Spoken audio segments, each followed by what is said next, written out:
Kamu sebenarnya adalah seorang prajurit pasukan khusus. Secara tidak sengaja terjebak di masyarakat primitif. Menjadi seorang anak primitif yang baru berusia 10 tahun. Di sini tidak hanya harus berpuasa selama 3 hari. Bahkan tidak memiliki sehelai celana dalam pun. Tapi kamu sama sekali tidak panik. Berdasarkan pengalamanmu di kehidupan sebelumnya. Untuk bertahan di masyarakat primitif ini, itu sangat mudah. Saat ini beberapa wanita yang dibalut kulit binatang menatapmu dengan aneh. Anak sial ini akan mulai melukai dirinya sendiri. Kamu tidak menghiraukan mereka. Menggunakan pisau batu untuk mengiris keras pergelangan kaki yang digigit ular. Kemudian menusukkan cabang yang menyala ke arah luka. Setelah teriakan yang menyedihkan, kamu terkulai lemas di tanah. Hanya berharap bahwa pelatih di kehidupan sebelumnya tidak menipuku. Suhu tinggi dapat membunuh protein racun ular. Setelah 1 malam menderita antara hidup dan mati. Keesokan harinya, kamu bangkit kembali seperti kepi kecil. Menerima sepotong daging kering dari tangan seorang wanita. Memakan dengan lahap. Wanita itu melihat kamu bisa terus makan. Berbicara dengan cepat dan tidak jelas sambil memanggil beberapa wanita lain untuk keluar. Kamu buru-buru menghentikan orang itu. Dengan sembarangan melambai-lambai meminta makanan. Tentu saja wanita itu menjawab bahwa itu tidak mungkin. Bagaimanapun, di suku ini jumlah penduduknya hanya di sebuah suku kecil dengan lebih dari 50 orang. Setiap hari, makanan yang bisa didapatkan terbatas. Ditambah lagi, sekarang adalah musim penyimpanan makanan sebelum musim dingin. Jadi makanan akan diprioritaskan untuk tenaga dewasa yang kuat. Jika benar-benar terjadi kekurangan makanan. Gelombang pertama yang akan ditinggalkan adalah orang-orang seperti kamu yang cacat. Memikirkan hal ini, kamu tidak bisa tenang lagi. Melihat cuaca semakin dingin setiap harinya. Harus segera memikirkan cara untuk menyimpan makanan untuk musim dingin. Setelah berpikir sejenak. Saat ini, makanan hewani yang paling mudah didapat adalah ikan. Tidak jauh dari sini, kurang dari 1000 meter, ada sebuah sungai kecil. Namun, orang-orang suku ini tidak makan ikan. Tentu saja mereka juga tidak memiliki alat untuk menangkap ikan. Dan di tanganmu, selain dari pisau batu yang digunakan untuk melukai, hanya ada kulit ular sepanjang 3 hingga 4 meter. Itu adalah ular yang menggigit kakimu kemarin. Kamu mengumpat sedikit dan pergi untuk mempersiapkan peralatan. Yang terpikir adalah mengumpulkan beberapa sulur untuk membuat alat menangkap ikan. Lagi pula, lingkungan ekologi yang primitif ini sekarang. Belum pernah ada yang menangkap ikan di sini. Seharusnya ada banyak ikan di dalamnya. Tidak lama kemudian, kamu kembali ke gua dengan satu tumpukan besar sulur. Mulailah membuat keranjang. Beberapa teman kecilmu berkumpul di sekitarmu, penasaran melihatmu. Mereka mengoceh tidak jelas dan tidak bisa berkata banyak. Sementara beberapa wanita sedang menjemur ilalang di dekat gua. Ini adalah tempat tidur dan selimut mereka untuk musim dingin. Tiba-tiba terdengar teriakan ketakutan dari kejauhan. Mengikuti arah datangnya suara teriakan. Terlihat di tepi hutan sebelah barat gua. Kepala suku berjenggot lebat dan 2 pria. Masing-masing memegang 1 telur burung raksasa. Berlari sambil berteriak keras. Sementara itu disertai dengan beberapa teriakan nyaring. Seekor burung prasejarah setinggi lebih dari 3 meter mengejar kepala suku dari belakang. Kamu segera berteriak. Segera lempar telur itu. Sayangnya tidak ada yang bisa mengerti. Kepala suku tidak melepaskan telur burung di tangannya. Burung prasejarah juga tidak melepaskan kepala suku. Tak lama kemudian, kepala suku dikejar dan dicolek dengan keras oleh burung prasejarah. Dia langsung mendapatkan jatah makanan. 2 orang dewasa yang berlari kembali melihat pemandangan itu. Segera melempar telur yang ada di tangan mereka. Mereka berbalik dan berlari ke tepi hutan lalu memanjat ke atas pohon. Mereka baru saja selamat dari bahaya. Hanya saja sekelompok teman kecilmu di sampingmu. Karena mereka terlalu kecil dan belum pernah ikut berburu. Mereka belum pernah melihat pemandangan yang begitu menakutkan. Segera saja mereka ketakutan dan mulai berteriak. Burung raksasa kehilangan sasaran. Namun, teriakan keras anak-anak menarik perhatiannya. Ia segera mengubah arah dan berlari menuju gua ini. Beberapa wanita di dalam gua yang melihat itu segera menarik beberapa anakmu masuk ke dalam gua. Kemudian semua orang bersama-sama mendorong batu besar berbentuk bulat untuk menutupi pintu masuk. Saat batu itu hampir menutup pintu gua, tinggal 30 cm lagi. Sebuah paruh burung raksasa mengarah ke gua. Celah itu tiba-tiba menyusup masuk. Namun tubuh kecilnya sudah tidak bisa masuk. Akhirnya mereka aman. Meskipun begitu, beberapa anak kecil tetap saja ketakutan dan menangis keras. Kamu langsung berteriak kepada mereka. Siapa yang menangis lagi, akan aku buang keluar. Anak-anak kecil meskipun tidak mengerti apa yang kamu katakan. Tapi mereka tetap ketakutan oleh wajahmu yang garang. Segera menjadi tenang. Burung pengancam tidak bisa menghancurkan batu. Menggak-menggak beberapa kali. Hanya bisa berbalik dan meninggalkan gua. Melihat itu, kamu perlahan-lahan berjalan ke mulut gua. Mengintip keluar melalui celah. Saat ini, tidak ada seorang pun di tanah kosong di mulut gua. Tapi burung pengancam itu tidak pergi. Ia berbalik menuju tubuh kepala suku. Dan mulai mencabik-cabik tubuhnya. Kamu menggigit bibir dan memutuskan untuk membiarkan burung pengancam itu tetap ada. Ia sekarang sudah mencicipi rasa daging manusia. Sudah mengetahui lokasi suku kalian. Di masa depan, suku kalian mungkin tidak akan pernah tenang lagi. Tapi sekarang tidak ada senjata di tanganmu. Menggunakan tongkat kayu untuk bertarung sama saja dengan bunuh diri. Tepat saat itu melihat dua kaki panjang burung pengancam. Seketika, ada yang terlintas dalam pikiranmu. Jadi segera mulai mempersiapkan. Pertama, cari dua batu sebesar kepalan tangan. Kemudian lepaskan kulit ular yang terikat di pinggang. Ikat batu di kedua sisinya.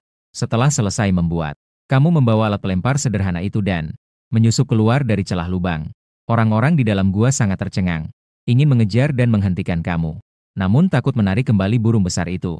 Hanya bisa dengan cemas melihat keluar sebagai penonton. Kamu dengan hati-hati bersembunyi di belakang semak-semak dan merunduk maju.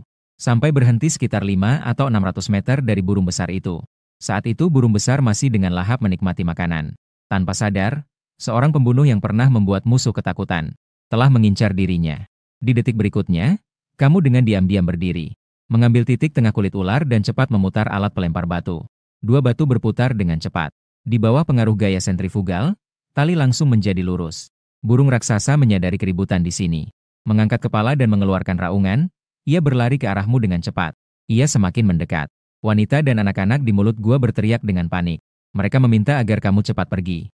Namun kamu tetap berdiri di tempat, sangat tenang dan percaya diri. Saat burung raksasa mendekat sejauh 30 meter darimu, kamu tiba-tiba melemparkan ketapel ke arahnya. Pelontar batu yang terlepas berputar. Begitu menyentuh kedua kaki panjang burung raksasa, segera mengencang. Ia sudah mendekat sejauh 10 meter darimu. Burung raksasa itu langsung kehilangan keseimbangan dan jatuh. Dua sayap kecilnya terus bergetar tetapi tidak bisa bangkit. Wanita dan teman-teman di mulut gua tercengang satu persatu. Mereka membuka mulut lebar-lebar, tidak percaya dengan apa yang baru saja terjadi. Kamu segera memanggil dua teman kecil untuk menahan leher burung pemangsa. Sementara itu, kamu mengangkat batu besar dan menghantamnya dengan keras. Darah langsung memercik dari kepala burung pemangsa.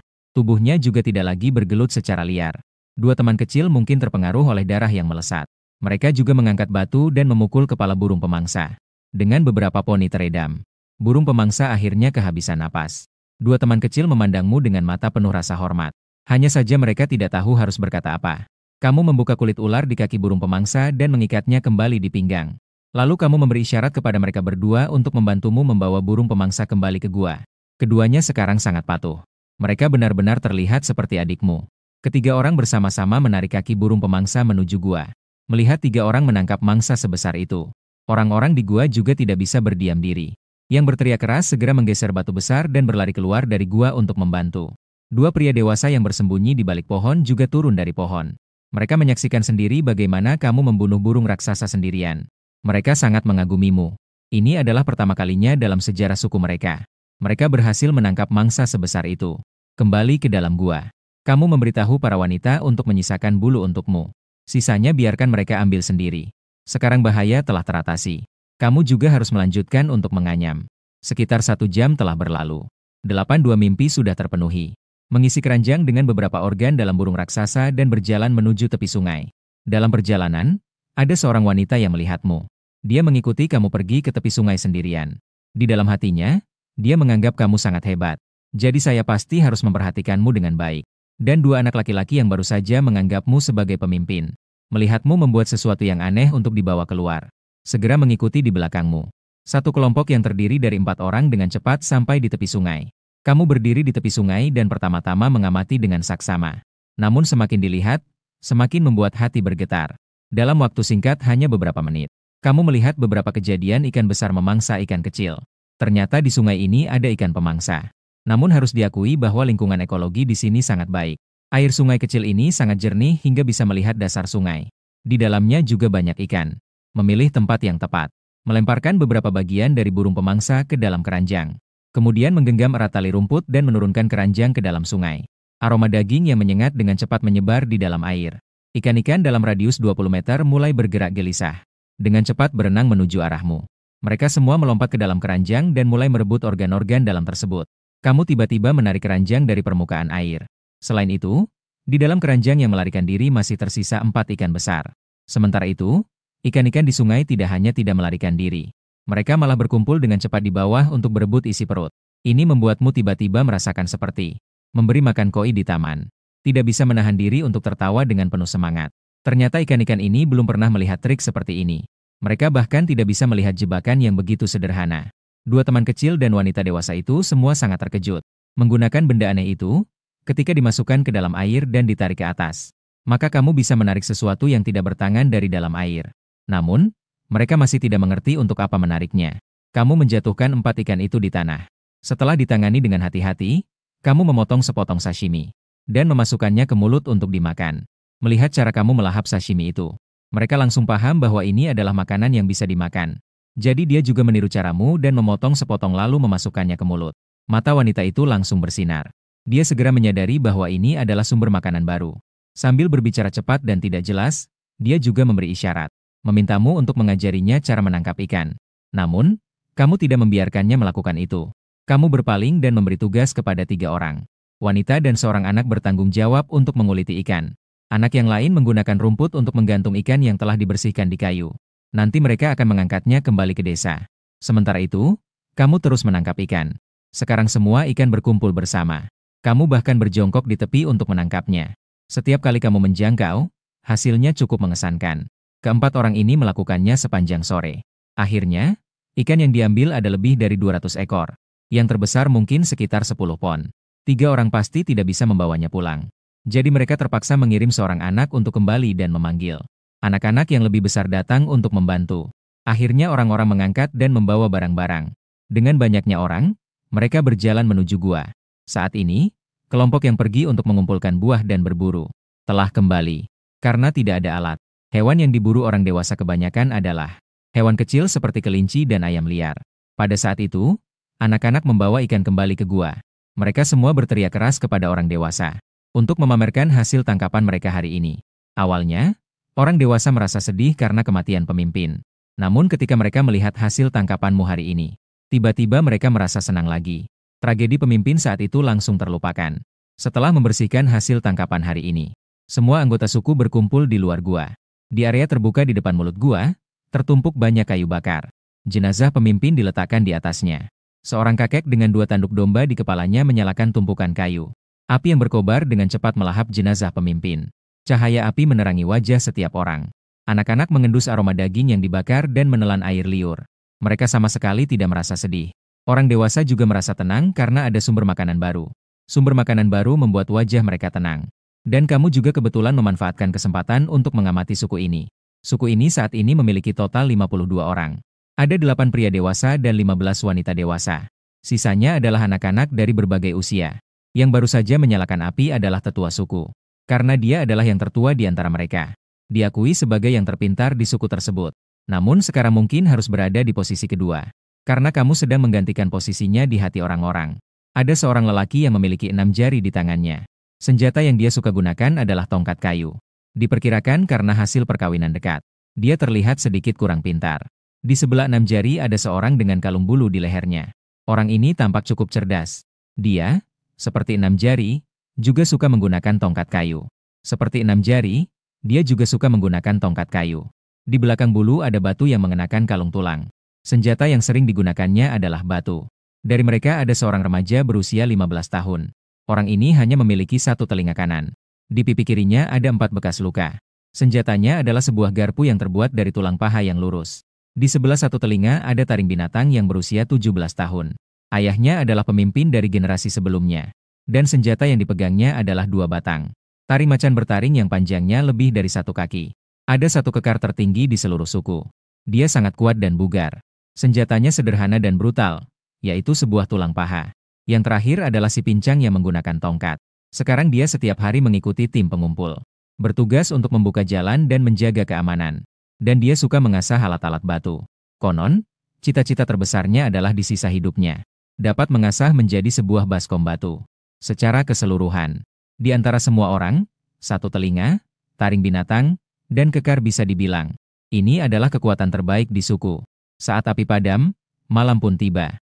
Di bawah pimpinan tetua, semua orang berkumpul. Di dalam gua, mulai dibagikan makanan. Karena semua orang belum pernah makan ikan. Jadi hari ini, kamu diberikan pengecualian untuk membagikan. Kamu mengambil sepotong ikan yang sudah dipanggang sebelumnya. Ikan itu, kamu demonstrasikan cara memakannya kepada mereka. Cara untuk menghilangkan duri. Semua orang pun belajar dengan serius dan makan dengan lahap. Mungkin karena ini adalah pertama kalinya mereka kenyang. Semakin mereka makan, semakin senang, bahkan sambil makan mereka mulai menari. Pemandangan di depanmu tiba-tiba memberimu perasaan seperti di rumah. Kamu diam-diam bersumpah dalam hati. Harus memimpin suku menuju kehidupan yang lebih baik. Setelah semua orang selesai makan, tetua dengan tanduk domba memegang tongkat arang yang sudah dibakar. Mencatat pemandangan di tebing batu saat kamu menangkap ikan di tepi sungai. Sedangkan kamu mengajari wanita-wanita di sebelahmu cara membuat keranjang. Dan kemudian menambahkan 2 tali rumput di atasnya untuk mengubahnya menjadi keranjang punggung. Dengan cara ini mereka tidak perlu lagi menggunakan kulit binatang untuk membawa buah. Sehingga meningkatkan efisiensi pemetikan. Beberapa wanita melihat dan langsung menyukainya. Mereka bergiliran mencoba dan merasa enggan untuk melepaskannya. Akhirnya mereka sepakat untuk memetik beberapa sulur lagi besok. Mereka membuatnya sendiri. Untuk menunjukkan rasa terima kasih, mereka memilih 2 lembar dari tim pengumpul. Kulit rusa diletakkan di tanganmu. Sejak saat itu, kamu menjadi yang pertama di suku. Anak kecil yang mengenakan kulit binatang. Tapi kamu juga tidak pelit. Menyisakan 1 lembar untuk diri sendiri. 1 lagi diberikan kepada beberapa ibu anak kecil berusia 2 atau 3 tahun. Agar mereka bisa membuatkan pakaian untuk anak-anak mereka. Perlu diketahui bahwa daya tahan tubuh anak-anak masih lemah. Di masyarakat primitif, tidak ada teknologi medis sama sekali. Sebuah flu ringan atau demam saja dapat berakibat fatal bagi anak-anak itu. Jadi, bisa dibilang kulit rusa ini seharga nyawa. Kamu percaya bahwa jika suatu hari kamu membutuhkan bantuan mereka, mereka pasti tidak akan menjadi serigala mata putih. Pada hari ketiga, kamu bangun sangat pagi. Setelah melakukan beberapa gerakan dasar seni bela diri, kamu merasa sedikit kering di mulut. Tetapi melihat air yang diminum bersama di dalam baskom batu itu, kamu masih merasa sedikit sulit untuk meminumnya. Sepertinya sudah saatnya untuk membuat beberapa wadah untuk menyimpan air. Tak lama kemudian, anggota suku mulai keluar dari gua dengan ceria. Namun, mereka tidak terburu-buru untuk pergi berburu hari ini. Tetua mengumpulkan semua pria dewasa di tempat kosong di mulut gua. Saat itu, dia memegang mahkota bulu hijau yang milik kepala suku. Tampaknya maksudnya adalah untuk memilih kepala suku baru. Kamu tidak menghiraukan mereka dan langsung beranjak menuju tepi sungai. Kamu juga bukan orang dewasa saat ini. Tidak memenuhi syarat untuk ikut serta dalam pemilihan demokratis semacam ini. Namun, tidak disangka kamu baru saja melangkah beberapa langkah. 1 telinga berteriak keras sambil menarikmu menuju tempat tetua. Saat kamu terlihat bingung, tetua mulai berbicara sambil menunjukkan gerakan. Tampaknya kekuatanmu telah diakui oleh semua orang. Ini ingin membuatmu ikut serta dalam pemilihan pemimpin. Jika demikian, kamu tentu tidak akan melewatkan kesempatan ini. Hanya dengan menjadi pemimpin, kamu bisa memerintahkan semua orang. Cara pemilihan pemimpin sangat sederhana dan kasar. Tanpa menggunakan senjata apapun. Tidak boleh melukai orang sampai parah. Yang terkuat adalah pemimpin berikutnya. Dengan cepat, 1 telinga, taring binatang, dan kekar saling menang. Saatnya tiba untuk mereka bertanding. Karena fisikmu tidak unggul. Jadi kamu tidak berdiri pertama untuk menantang. Pertama, 1 telinga melawan taring binatang. Keduanya saling memukul dan menendang tanpa sedikit pun daya tarik. Lebih kepada pertarungan kekuatan. Daya tahan 1 telinga tidak begitu baik. Namun, kekuatan ledaknya cukup baik. Dalam waktu singkat, dia menemukan kesempatan. Dia melompat dan menekan taring binatang ke tanah. Taring binatang berjuang beberapa kali tetapi tidak bisa bangkit. Dia terengah-engah. Dia hanya bisa mengakui kekalahan dengan enggan. 1 telinga melihat mahkota bulu hijau di tangan tetua. Dia tidak bisa menahan diri dan berseru dengan semangat. Itu adalah kegembiraan kemenangan. Itu juga merupakan tantangan untuk Kekar. Kekar langsung berdiri. Tingginya 1,90 m berdiri di sana. Dia seperti menara besi. 1 telinga seketika merasakan kebingungan. Namun, dia tidak gentar. Sebaliknya, dia berteriak dan langsung menyerang lebih dulu. Namun, baru saja sampai di samping Kekar. Dia langsung ditangkap oleh tangan Kekar yang besar. Tangan besarnya menangkap bahunya dengan cepat. Sebelum dia sempat bereaksi, dia mendengar teriakan keras di dekat telinganya.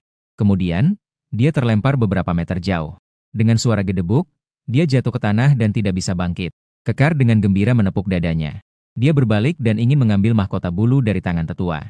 Anggota suku juga berteriak dengan penuh semangat, menunjukkan pengakuan terhadap pemimpin baru ini. Pada saat itu, suara yang tidak harmonis terdengar. Jangan terburu-buru.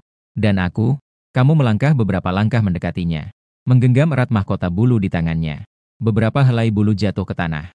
Kekuatan besar mengalami masalah. Menepuk dada dan mengeluarkan raungan marah.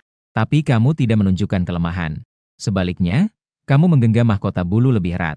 Menghadapi semua orang dengan bahasa suku yang terbatas. Menyampaikan niatmu. Aku mengalahkannya. Saya menjadi pemimpin. Anggota suku yang menonton segera bereaksi heboh. Mereka semua berteriak keras dan tidak tahu apa yang mereka katakan. Tetapi terlihat sepertinya tidak ada yang menentang. Dengan demikian, di tengah tatapan terkejut anggota suku, kamu dan Dali berjalan ke tengah arena. Kekar menatapmu yang hanya setinggi dadanya. Matanya penuh dengan kepercayaan diri dan penghinaan. Teman-teman yang menyaksikan berteriak keras, memberikanmu dukungan. Kamu juga tidak ragu.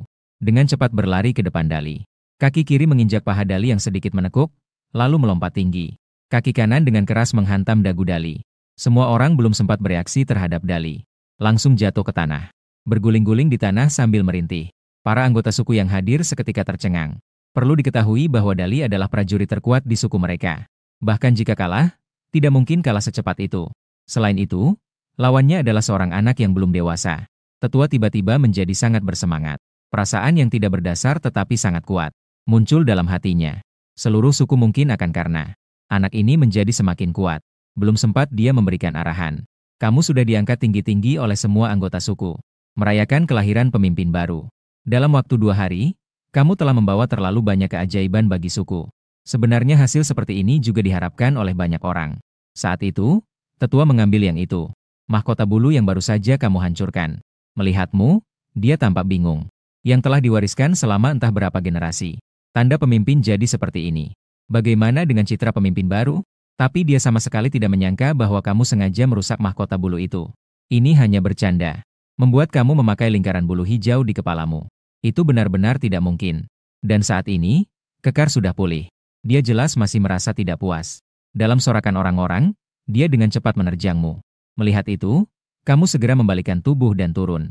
Saat dia mendekat, kamu memegangi 2 jarinya dengan keras dan mendorong ke depan. Kemudian kamu berputar dan beranjak ke belakang Kekar. Dengan tiba-tiba kamu menendang di bagian pangkal paha. Kekar langsung jatuh ke tanah. Semakin dia berjuang, semakin sakit rasanya. Tidak sampai 2 menit. Bahkan pria Kekar seperti Dali pun harus merayu dengan penuh air mata dan ingus. Baru sekarang kamu bertepuk tangan melepaskan. Raksasa bodoh yang menangis tersedu-sedu. Kemudian berbalik dan masuk ke dalam gua. Kali ini kerumunan kembali menjadi ramai. Anak-anak nakal bersorak. Merayakan kemenangan pertama mereka sebagai remaja melawan orang dewasa. Para wanita berdiskusi tentang di mana mereka pernah melihat tanaman merambat. Malam nanti kembali agar kepala suku mengajarkan mereka cara membuat beberapa keranjang. Tetua menatap gua dengan tatapan yang rumit. Tidak tahu apa yang mereka pikirkan. Pada saat ini, kamu muncul kembali di depan semua orang dengan penampilan baru. Mengenakan pakaian kulit rusa yang sederhana. Rambut panjang yang hitam legam diikat dengan kulit ular. Seluruh penampilan tampak bersih, segar, namun tetap tampak tangkas. Ini adalah penampilan baru setelah kamu berpikir matang-matang. Konon, gaya berpakaian ini sudah ada sejak zaman Shang dan Yao. Petani awal mulai mengikat rambut karena rambut yang terurai. Membuat bertani menjadi tidak praktis. Ini juga merupakan salah satu tanda penting. Salah satu tanda penting dari suatu bangsa. Di mata berbintang suku itu, kamu berjalan ke kerumunan dan mulai mengatur pekerjaan hari ini. Pertama-tama, kamu melakukan penyesuaian personel untuk tim pengumpul. Suku sekarang memiliki total 15 wanita dewasa. Di antara mereka, 6 orang terlihat dengan perut buncit. Sisa 9 orang ditambah si pincang menjadi 10 orang. Namun hari ini kamu hanya mengirim 8 wanita untuk mengumpul. Sekarang mereka sudah memiliki keranjang, jadi tidak perlu si pincang untuk melindungi mereka. 1 orang dengan tongkat untuk melindungi diri masih bisa. 6 wanita hamil tetap tinggal untuk menjaga rumah. Sambil mengurus beberapa anak kecil berusia 2 atau 3 tahun. Anak-anak yang lebih besar pergi mencabut rumput. Sisa wanita itu membawa 2 anak laki-laki untuk menangkap ikan di sungai. Sekarang semua orang memiliki pekerjaan. Tetapi si pincang tidak mendapatkan tugas. Untuk itu, dia terlihat sedikit kecewa. Untuk pria yang bersumpah akan menghabiskan seumur hidupnya menggerinda sebuah baskom batu. Anda bersiap untuk memintanya bertanggung jawab atas pembakaran tembikar. Namun, membakar tembikar bukanlah hal yang sederhana. Juga perlu menyiapkan banyak hal. Jadi terpaksa memberinya beberapa tugas lain terlebih dahulu. Ikan yang ditangkap kemarin belum dijemur. Dalam cuaca seperti ini, tanpa garam, ikan akan cepat busuk. Setelah diasap, ikan dapat disimpan selama bertahun-tahun tanpa rusak. Jadi Anda memberikan demonstrasi kepada si pincang dan menyerahkan semuanya untuk dia lakukan. Kemudian berpaling dan mencari tanah datar di depan gua untuk mulai menggali lubang untuk membangun tungku. Seluruh tungku dibagi menjadi 3 tingkat, atas dan bawah. Bagian paling bawah digunakan untuk mengeluarkan abu dan masuknya udara. Lapisan tengah menambahkan kayu untuk membakar api. Lapisan paling atas digunakan untuk meletakkan tembikar. Menghabiskan waktu 3 hingga 4 jam penuh. Akhirnya selesai membangun tungku dengan rapat. Namun, tungku yang lembab tidak bisa digunakan. Jadi, memanggil dua teman yang menangkap ikan kemarin. Di setiap lapisan, letakkan kayu bakar untuk menyalakan api. Dengan cara ini, seharusnya bisa digunakan di siang hari. Setelah mengatur semua pekerjaan, kamu pun datang langsung ke tepi sungai untuk memilih tanah liat. Mencari sebatang batu oval yang halus dan rata sebagai meja kerja. Mengolah tanah liat yang digali dengan memukul dan menguleni. Pertama, membentuk adonan tanah liat menjadi pankek bulat. Kemudian, menggulung beberapa batang tanah liat dan menempelkannya satu lapis demi satu lapis di atas pankek tanah liat. Lalu, membentuknya. Terakhir, merapikan bagian sambungannya. Dengan cepat, produk setengah jadi yang pertama selesai. Itu adalah sebuah kendi kecil yang besar di bagian bawah. Selanjutnya, menggunakan cara yang sama, dibuat berturut-turut 4 buah. Menempatkan semuanya di samping gua untuk mengeringkan. Biarkan teman yang menjaga api melihat dan melarang orang lain menyentuhnya. Selanjutnya, beberapa panci keramik bertangan ganda dan puluhan mangkuk tanah liat, serta beberapa alat makan kecil. Barang-barang ini tidak mengharapkan keindahan, hanya menginginkan kegunaan. Pada saat ini, hatimu masih merasa tidak pasti. Berapa banyak produk jadi yang dapat dihasilkan dari barang-barang ini? Ketika sore hampir setengah jalan, kamu kemudian memasukkan semua barang setengah jadi ke dalam tungku satu persatu. Dua teman kecil dan si pincang berdiri. Di samping mereka menatap tanpa berkedip. Pemimpin baru ternyata membuat begitu banyak pot tanah dalam sehari. Tapi tidak tahu apakah itu bisa digunakan. Terutama yang lumpuh adalah yang paling terjerat. Dia berharap pot tanah itu bisa digunakan, tetapi juga berharap tidak bisa digunakan. Jika tidak, usaha bertahun-tahun mengerjakan pot batu menjadi sia-sia. Kamu tidak mengindahkan mereka. Duduk di tepi api dan menambah kayu bakar ke dalamnya. Dia menggunakan kulit binatang untuk terus mengibaskan angin. Begitu terus hingga malam tiba. Anggota suku yang pergi keluar kembali satu persatu ke kampung. Wanita-wanita itu membawa hasil yang melimpah. Keranjang mereka penuh dengan buah liar. Juga ada ikatan besar dari tanaman merambat. Sepertinya mereka bersiap untuk membuat keranjang. Para pria juga mendapatkan banyak hasil hari ini. 2 burung besar yang mirip dengan kalkun. Masih ada beberapa telur burung dan beberapa marmut tanah. Ditambah lagi dengan lebih dari 100 ikan yang ditangkap hari ini. Hasil panen seluruh suku sangat mencolok. Semua makanan yang dimakan hari itu dapat disimpan. Melihat wanita-wanita hamil itu hampir melahirkan. Saat itu mereka juga akan memiliki cukup makanan. Saat ini, melihat kembali dengan pengamatan yang cermat. Mangkuk tanah liat di atas sudah mulai memutih. Kamu merasa sudah mendekati waktu yang tepat. Jadi kamu membiarkan api di dalam padam dengan sendirinya. Berpikir untuk membuat barang-barang tanah liat itu mendingin semalaman. Besok pagi sudah bisa digunakan. Setelah seharian bekerja, anggota suku sangat lelah. Tetapi mereka berkumpul di sekitar api unggun. Setiap wajah tersenyum bahagia. Sekarang tidak perlu lagi kelaparan. Yang paling penting adalah kamu telah mengolah 2 burung besar menjadi ayam panggang. Mereka belum pernah makan makanan selezat ini. Namun kamu tidak memiliki selera. Karena makanan ini hanya ditaburi sedikit garam kasar. Sama sekali tidak bisa merasakan rasa asin. Garam kasar sekarang ini sangat berharga. Konon ini juga didapat dari pertukaran dengan suku lain. Kamu diam-diam menghitung dalam hati. Apakah bisa menukar beberapa kembali dengan tembikar? Setelah semua orang selesai makan, para wanita pun kembali ke gua untuk mulai menenun. Mereka menemukan bahwa keranjang sangat berguna. Jumlah anggota tim pengumpul hari ini berkurang. Namun hasilnya malah lebih banyak. Sedangkan kamu telah membagikan semua kulit binatang. Sekarang beberapa anak bisa berdesak-desakan dan menutupi diri dengan selimut. Keesokan paginya saat terbangun, kamu langsung pergi memeriksa hasil pembakaran tembikar. Si pincang segera menarik tetua untuk berkumpul. Ia berbicara dengan tetua dengan suara yang tidak jelas. Terlihat cukup tegang. Anda sendiri sebenarnya sangat gugup. Bagaimanapun juga, tempat pertukaran garammu. Dan juga kaldu daging yang selalu kamu inginkan. Beberapa hari ini kamu sudah cukup makan daging panggang yang kering. Dengan perasaan seperti menunggu telur emas. Kamu membuka atap tungku. Mengintip ke atas. Terlihat semua mangkuk tanah liat berwarna merah tanah yang cerah. Permukaan sudah menunjukkan tanda-tanda meleleh karena suhu yang terlalu tinggi. Sudah ada tanda-tanda pencairan. Namun, permukaannya tampak mengejutkan halus seolah-olah sudah dilapisi glasir. Melihat itu, si pincang segera merebut mangkuk tanah liat itu. Dengan semangat, dia mengelusnya bolak-balik. Kemudian dia melemparkan tongkat yang tidak pernah dia lepas. Dia berlari tersandung kembali ke gua. Tidak lama kemudian dia terlihat membawa sepiring air, berteriak keras, lari kembali. Dengan senang hati, dia menunjukkan ini kepada anggota suku. Wadah yang cantik untuk menampung air. Kamu tersenyum dan melanjutkan mengambil keramik itu. 4 panci tanah dan 4 wadah kecil dibakar dengan sangat sukses. Permukaannya yang halus tidak ada sedikit pun retakan. Hanya 2 sendok yang jadi. Yang lainnya semua meleleh dan menempel satu sama lain. Hanya 12 dari lebih dari 20 mangkuk tanah liat yang tidak terpengaruh penggunaannya. Satu demi satu, barang keramik berwarna merah tanah keluar dari tungku. Selain rasa terkejut, hal ini juga membawa kegembiraan bagi suku. Taring binatang dan kekar adalah yang tercepat. Mereka berlari ke tepi sungai sambil memegang sebuah kendi. Tidak lama kemudian, mereka kembali dengan 2 kendi air. Meski tetua merasa tergerak, ia masih bisa tetap tenang. Ia bertanya kepada Anda dengan isyarat dan perkataan bagaimana ini bisa terjadi. Belum sempat Anda membuka mulut. 2 teman kecil yang membantu kemarin segera berebut menjelaskan kepadanya. Ini terbuat dari tanah yang dibakar.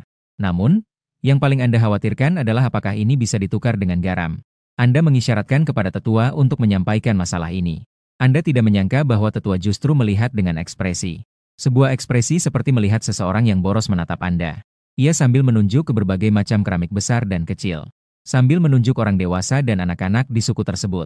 Dengan penuh rasa sakit, ia memberitahu dalam bahasa lokal. Betapa berharganya barang ini sebenarnya. Setelah Anda memahami semuanya, Anda benar-benar tercengang. Bahkan 1 mangkuk bisa ditukar untuk seorang anak laki-laki yang hampir dewasa. Atau 2 gadis. Apalagi dengan kendi dan panci tanah liat tersebut. Sekarang, wadah untuk menampung air di setiap suku sangat sedikit. Menggiling sebuah baskom dari batu sepanjang hidup adalah hal biasa. Untuk mendapatkan lebih banyak wadah, beberapa suku akan rela menukarnya dengan populasi. Mereka merasa populasi yang banyak sama sekali tidak berguna, dan malah akan menghabiskan lebih banyak makanan. Namun, kamu tidak berpikir demikian. Lebih banyak orang bisa mendapatkan lebih banyak makanan. Ini juga meningkatkan efektivitas tempur suku. Anggota baru yang bergabung juga memberikan darah segar bagi suku. Setidaknya bisa mengurangi kemungkinan lahirnya anak seperti 6 jari ini. Berpikir seperti itu, kamu segera membagikan tugas pertukaran. Tetua dan 7 anggota tim berburu semuanya dikerahkan. Mengisi 1 kendi dan 1 panci tanah liat dengan keranjang punggung. 3 mangkuk tanah liat untuk menukar populasi dan garam. Menukar kendi untuk 2 wanita dewasa. Menukar panci tanah liat untuk 2 anak laki-laki yang hampir dewasa. 3 mangkuk tanah liat seluruhnya ditukar dengan garam. Jika tidak ada garam, tukar mangkuk tanah liat dengan gadis. Setelah selesai berbicara, beberapa orang langsung berangkat. Sementara itu, kamu melanjutkan untuk mengatur pekerjaan anggota suku lainnya hari ini. Transaksi dilakukan dengan suku yang berada di sebelah barat. Menyeberangi sebuah gunung dan melewati sebuah lembah. Sekelompok orang segera sampai di tujuan. Suku ini sedikit lebih besar daripada suku Han kamu. Jumlah anggota sekitar 8 hingga 90 orang. Sebelumnya kedua suku sering saling bertukar barang.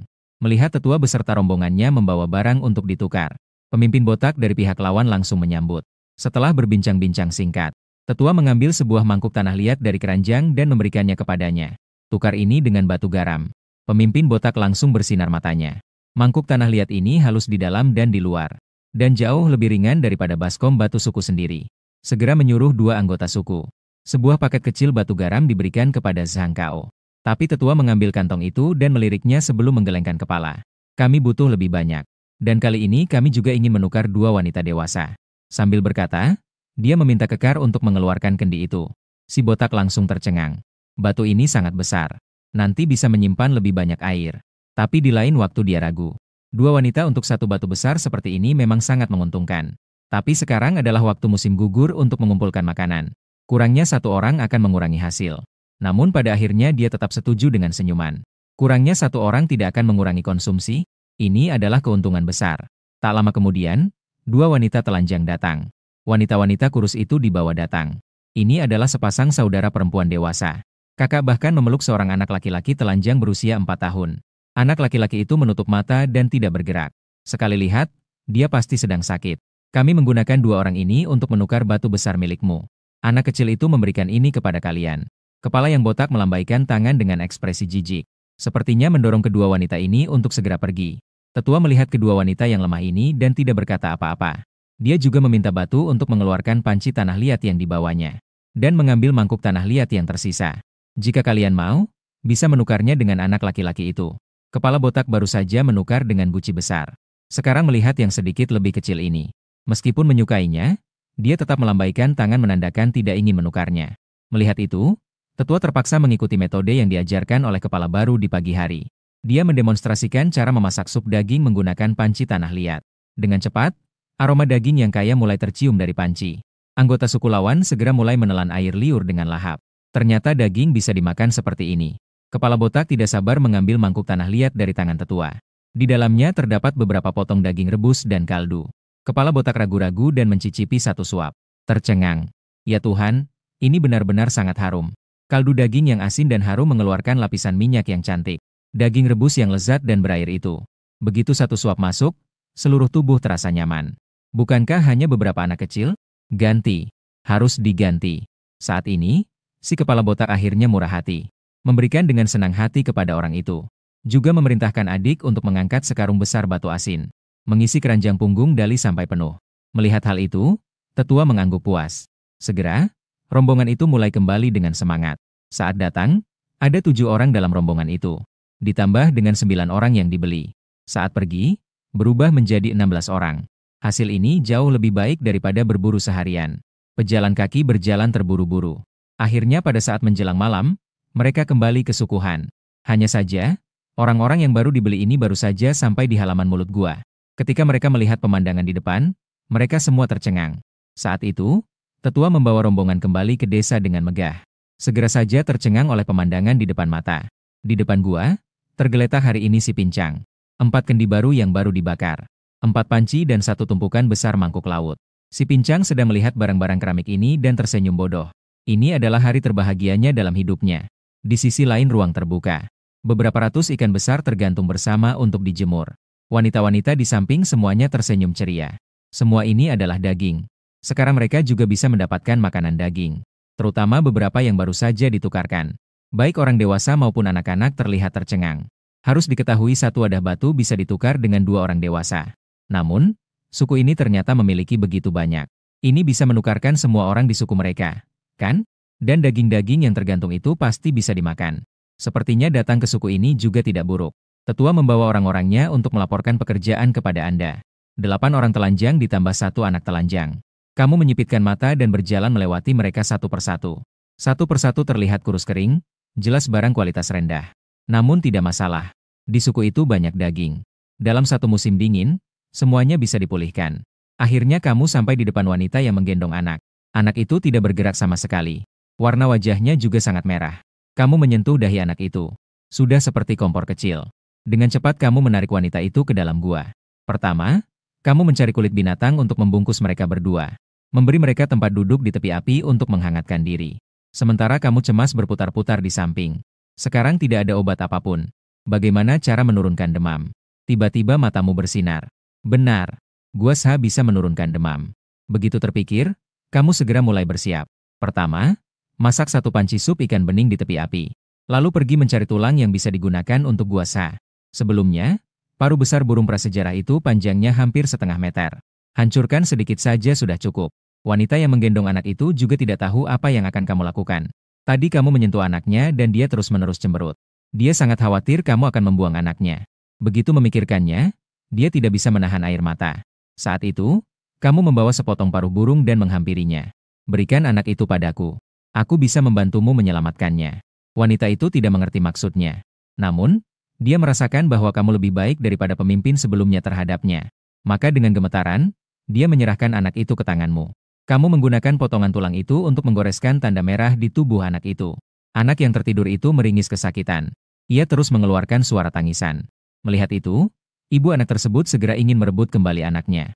Tetapi segera saja, dia ditekan kuat oleh 2 wanita. Tidak lama kemudian, seluruh tubuhmu digaruk. Anak yang penuh bekas merah itu dikembalikan kepadanya.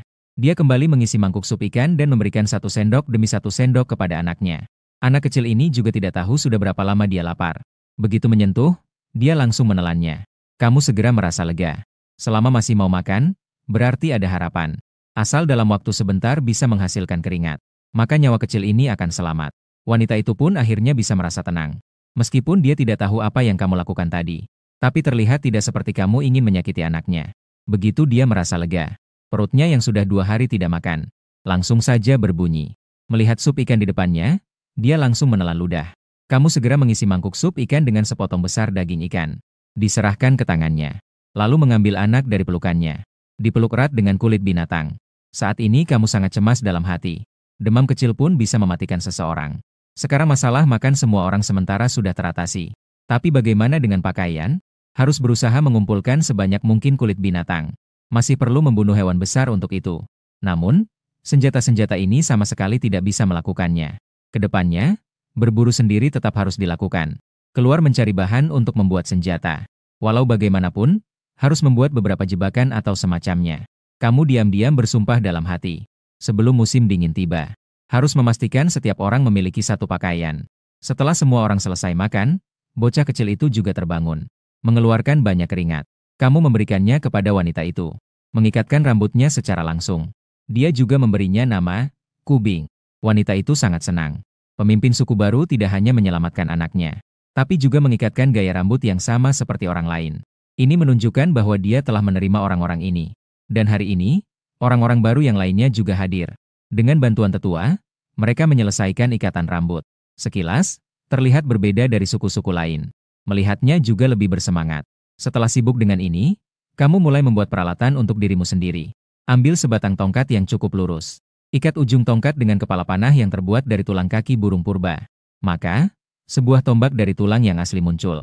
Selanjutnya, patahkan beberapa paruh burung purba untuk dijadikan pisau pendek.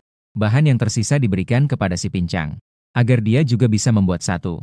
Sekarang, peralatannya hanya ada 2. Segala sesuatu harus dikerjakan sendiri. Keesokan paginya, setelah para anggota suku bangun, kamu pun mengatur tugas baru. Si pincang melanjutkan membuat tembikar. Harus dipastikan setiap orang memiliki satu mangkuk terlebih dahulu. Wanita dewasa dibagi menjadi 2 kelompok. Satu kelompok pergi mengumpulkan buah liar dan satu kelompok pergi memancing. Anak-anak yang tersisa tetap di sini untuk membantu. Perburuan akan dipimpin langsung olehmu. Semua anggota tim perburuan.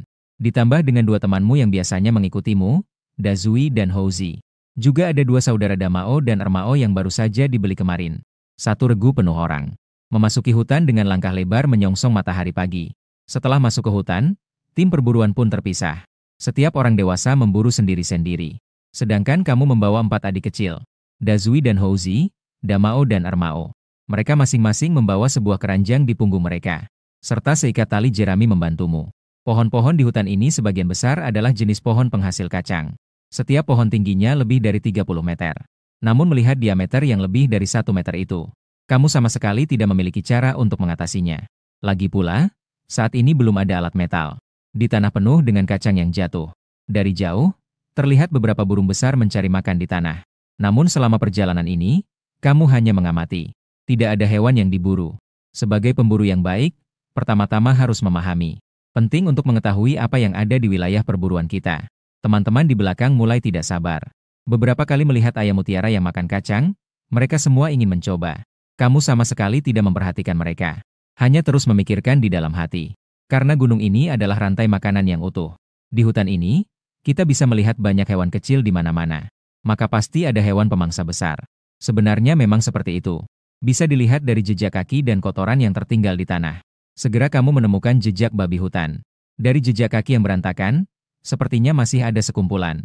Hanya saja kedalaman jejak itu membuatmu sedikit takut. Terlihat beratnya setidaknya di atas 1000 jin. Harus tahu bahwa ini adalah hutan belantara yang sesungguhnya. Jalannya maju dengan hati-hati. Akhirnya berhasil melewati puncak bukit. Seketika matamu berbinar. Terlihat di depan ada lembah yang terhampar. Sebuah aliran sungai kecil yang berkilau. Di tepi sungai terdapat beberapa lidah buaya raksasa. Saat ini, ada belasan babi hutan yang sedang minum di tepi sungai.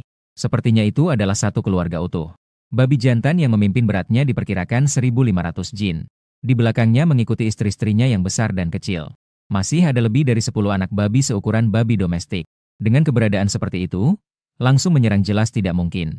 Lebih baik membuat jebakan yang lebih aman. Kamu perlahan-lahan merunduk dan mundur. Kembali lagi ke dalam hutan.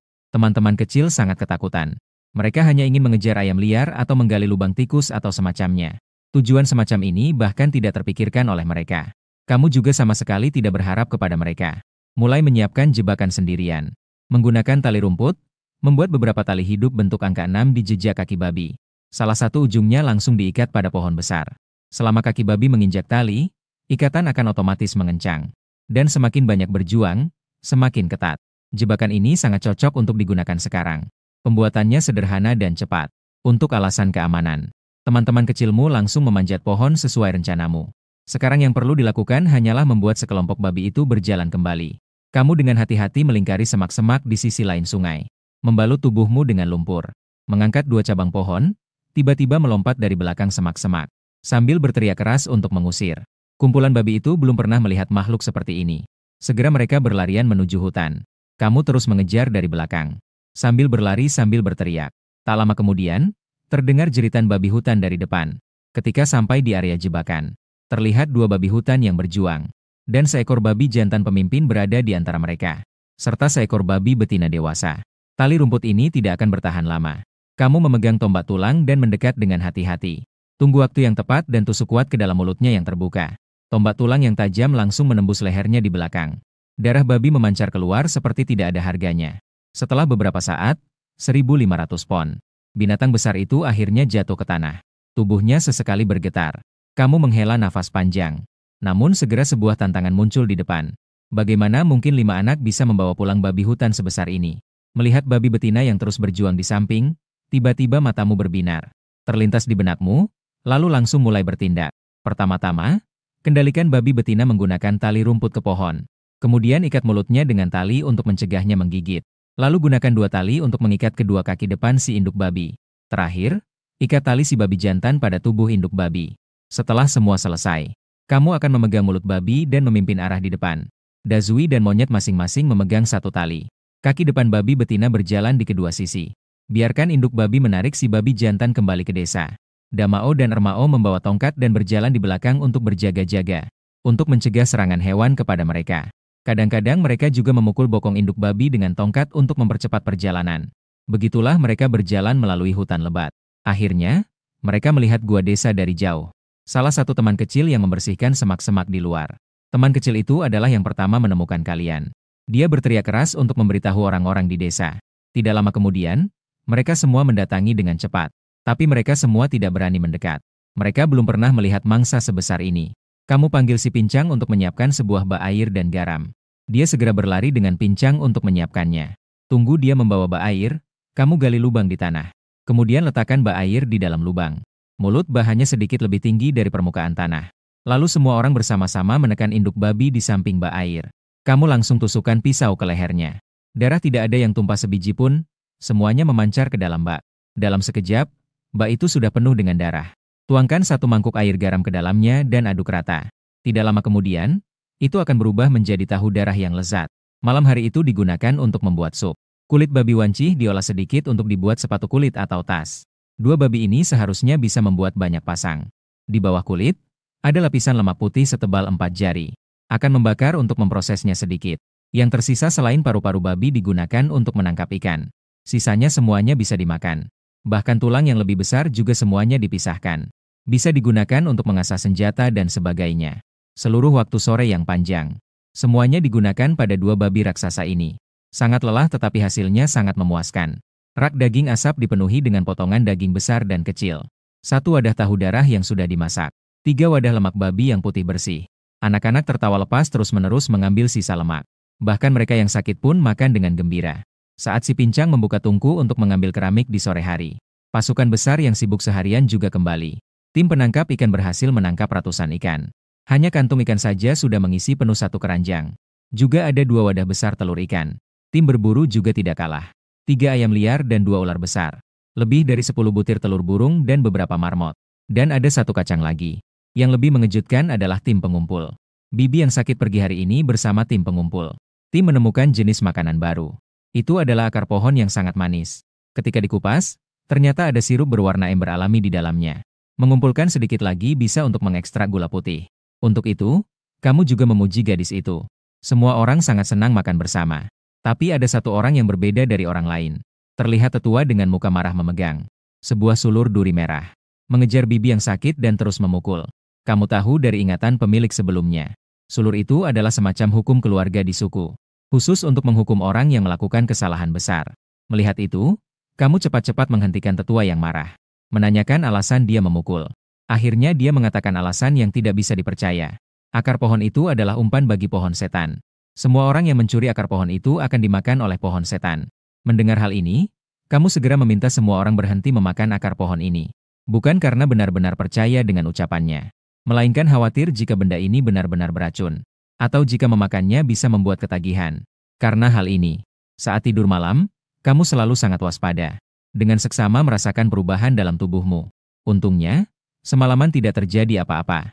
Ketika pagi tiba dan para anggota suku keluar, Kamu mulai mengatur pekerjaan untuk hari ini. Yang lainnya sama seperti biasanya. Satu-satunya yang berbeda adalah Ki Bing dan ibunya pergi ke tim memancing. Sementara kamu pergi bersama 4 adik kecil ke tim pengumpulan.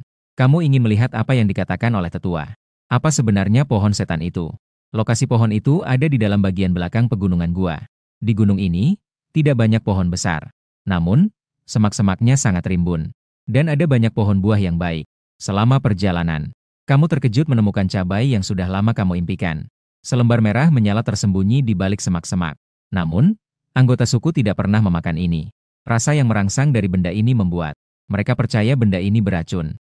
Segera kamu memerintahkan 4 anak buahmu untuk tidak bekerja hari ini. Mereka fokus untuk memetik cabai di sini.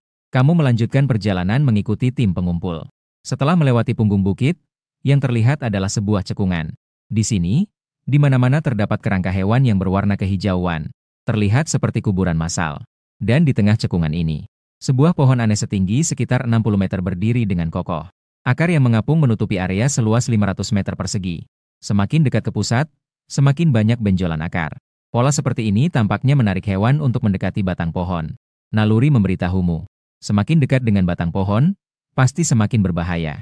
Namun, kamu tetap berencana untuk mendekat dan melihat.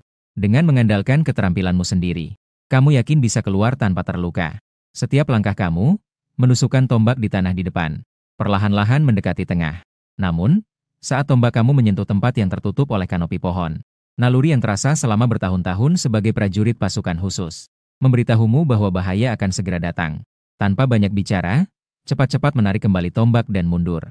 Saat itu, suara angin yang melesat tiba-tiba terdengar dari atas. Lebih dari 10 batang yang hampir sepanjang 1,20 meter. Jarum-jarum tajam itu langsung menusuk ke tanah. Targetnya adalah posisi yang baru saja disentuh tombakmu. Jarum-jarum ini tumbuh dengan bentuk yang aneh. Setiap batang memiliki diameter hampir 1 cm. Yang terpendek pun memiliki panjang lebih dari 1 meter. Di ujungnya terdapat bunga putih raksasa yang berbentuk mangkuk. Bukankah ini adalah panah alami? Kamu tiba-tiba merasa senang. Kisah, perahu jerami meminjam panah, tiba-tiba muncul dalam pikiranmu. Kamu menggunakan keranjang punggungmu sebagai target. Ikat tali panjang pada keranjang dan lempar ke bawah kanopi pohon. Dalam sekejap, lebih dari 10 duri menancap. Tarik kembali dan cabut durinya, lalu ulangi prosesnya. Sampai mendapatkan 2 ikat besar, baru kamu gunakan tombak untuk mengeluarkannya. Saat keluar, kamu memberitahu para wanita itu. Akar pohon bisa dimakan, tetapi hanya boleh mengumpulkan yang di pinggiran. Dalam perjalanan kembali ke suku, kamu telah mengumpulkan 100 batang lagi di hutan. Bibit pohon iblis yang tumbuh dengan diameter 3 cm. Ini tumbuh dengan sangat lurus. Ini adalah bahan terbaik untuk membuat tombak. Memanggil 4 anak buah yang mengumpulkan cabai. 5 orang bersama-sama mengangkat bibit pohon kecil ini pulang. Kembali ke suku, anak-anak lagi-lagi memandang dengan penasaran. Barang baru yang dibawa pulang oleh kepala suku. Namun di mata para ibu hamil tersebut, barang yang kalian bawa pulang sama sekali tidak berguna. Cabai tidak bisa dimakan. Tongkatnya tidak cukup tebal untuk membunuh hewan buruannya. Namun ini sama sekali tidak mempengaruhi suasana hati senangmu. Waktu yang tersisa, kamu harus memanfaatkannya dengan baik. Memperbarui perlengkapanmu. Batang tajam yang telah dikuliti memiliki tekstur halus dan keras. Diameternya hampir sama dengan rokok. Jika dibuat menjadi anak panah, seharusnya juga menjadi anak panah yang berat. Meskipun akan mempengaruhi jarak tembak, tetapi daya tembusnya sangat kuat. Sedangkan bibit pohon kecil yang berdiameter 3 cm karena kekerasan kayunya. Asal permukaannya dibakar dan dibentuk menjadi ujung runcing. Untuk berburu pasti sudah cukup. Pekerjaan mengasah ujung tombak ini tentu saja diserahkan kepada keempat adik kecil. Nanti, semua orang di suku harus dilengkapi dengan tombak model baru ini. Sekarang yang kurang hanya sebuah busur. Dengan kondisi sekarang hanya bisa membuat busur panjang. Meskipun berat, tapi daya tariknya tidak kalah. Dan bahan untuk membuat busur panjang adalah kayu cedar yang terbaik. Kemarin di hutan tempat menangkap babi hutan ada. Asalkan menemukan yang ukuran tepat sudah cukup. Sebenarnya yang paling kamu ingat adalah lidah buaya yang ditemukan saat berburu babi hutan. Serat yang kaya di dalam daun itu adalah bahan terbaik untuk membuat tali. Juga bisa digunakan untuk menjahit kain dan membuat pakaian. Meskipun tidak sebaik rami, tapi tetap lebih baik daripada kulit binatang. Dan itu sangat kuat. Yang lebih penting adalah cairan di dalam daun. Bisa digunakan untuk merawat luka. Dapat menghilangkan peradangan dan racun serta menyejukkan panas. Memikirkan hal ini, kamu berencana mulai tahun depan. Untuk mulai menanam lidah buaya dalam skala besar. Nanti, anggota suku bisa memiliki pakaian untuk dipakai. Juga bisa sangat mengurangi karena berburu. Infeksi yang disebabkan oleh cedera dan kematian. Kamu sebenarnya adalah seorang raja pasukan khusus. Tiba-tiba lintas waktu ke masyarakat primitif. Menjadi seorang manusia primitif berusia 10 tahun. Di sini kamu tidak hanya harus berpuasa 3 hari dan 9 kali. Bahkan tidak memiliki selembar celana pun. Namun kamu sama sekali tidak panik. Berdasarkan pengalamanmu di kehidupan sebelumnya.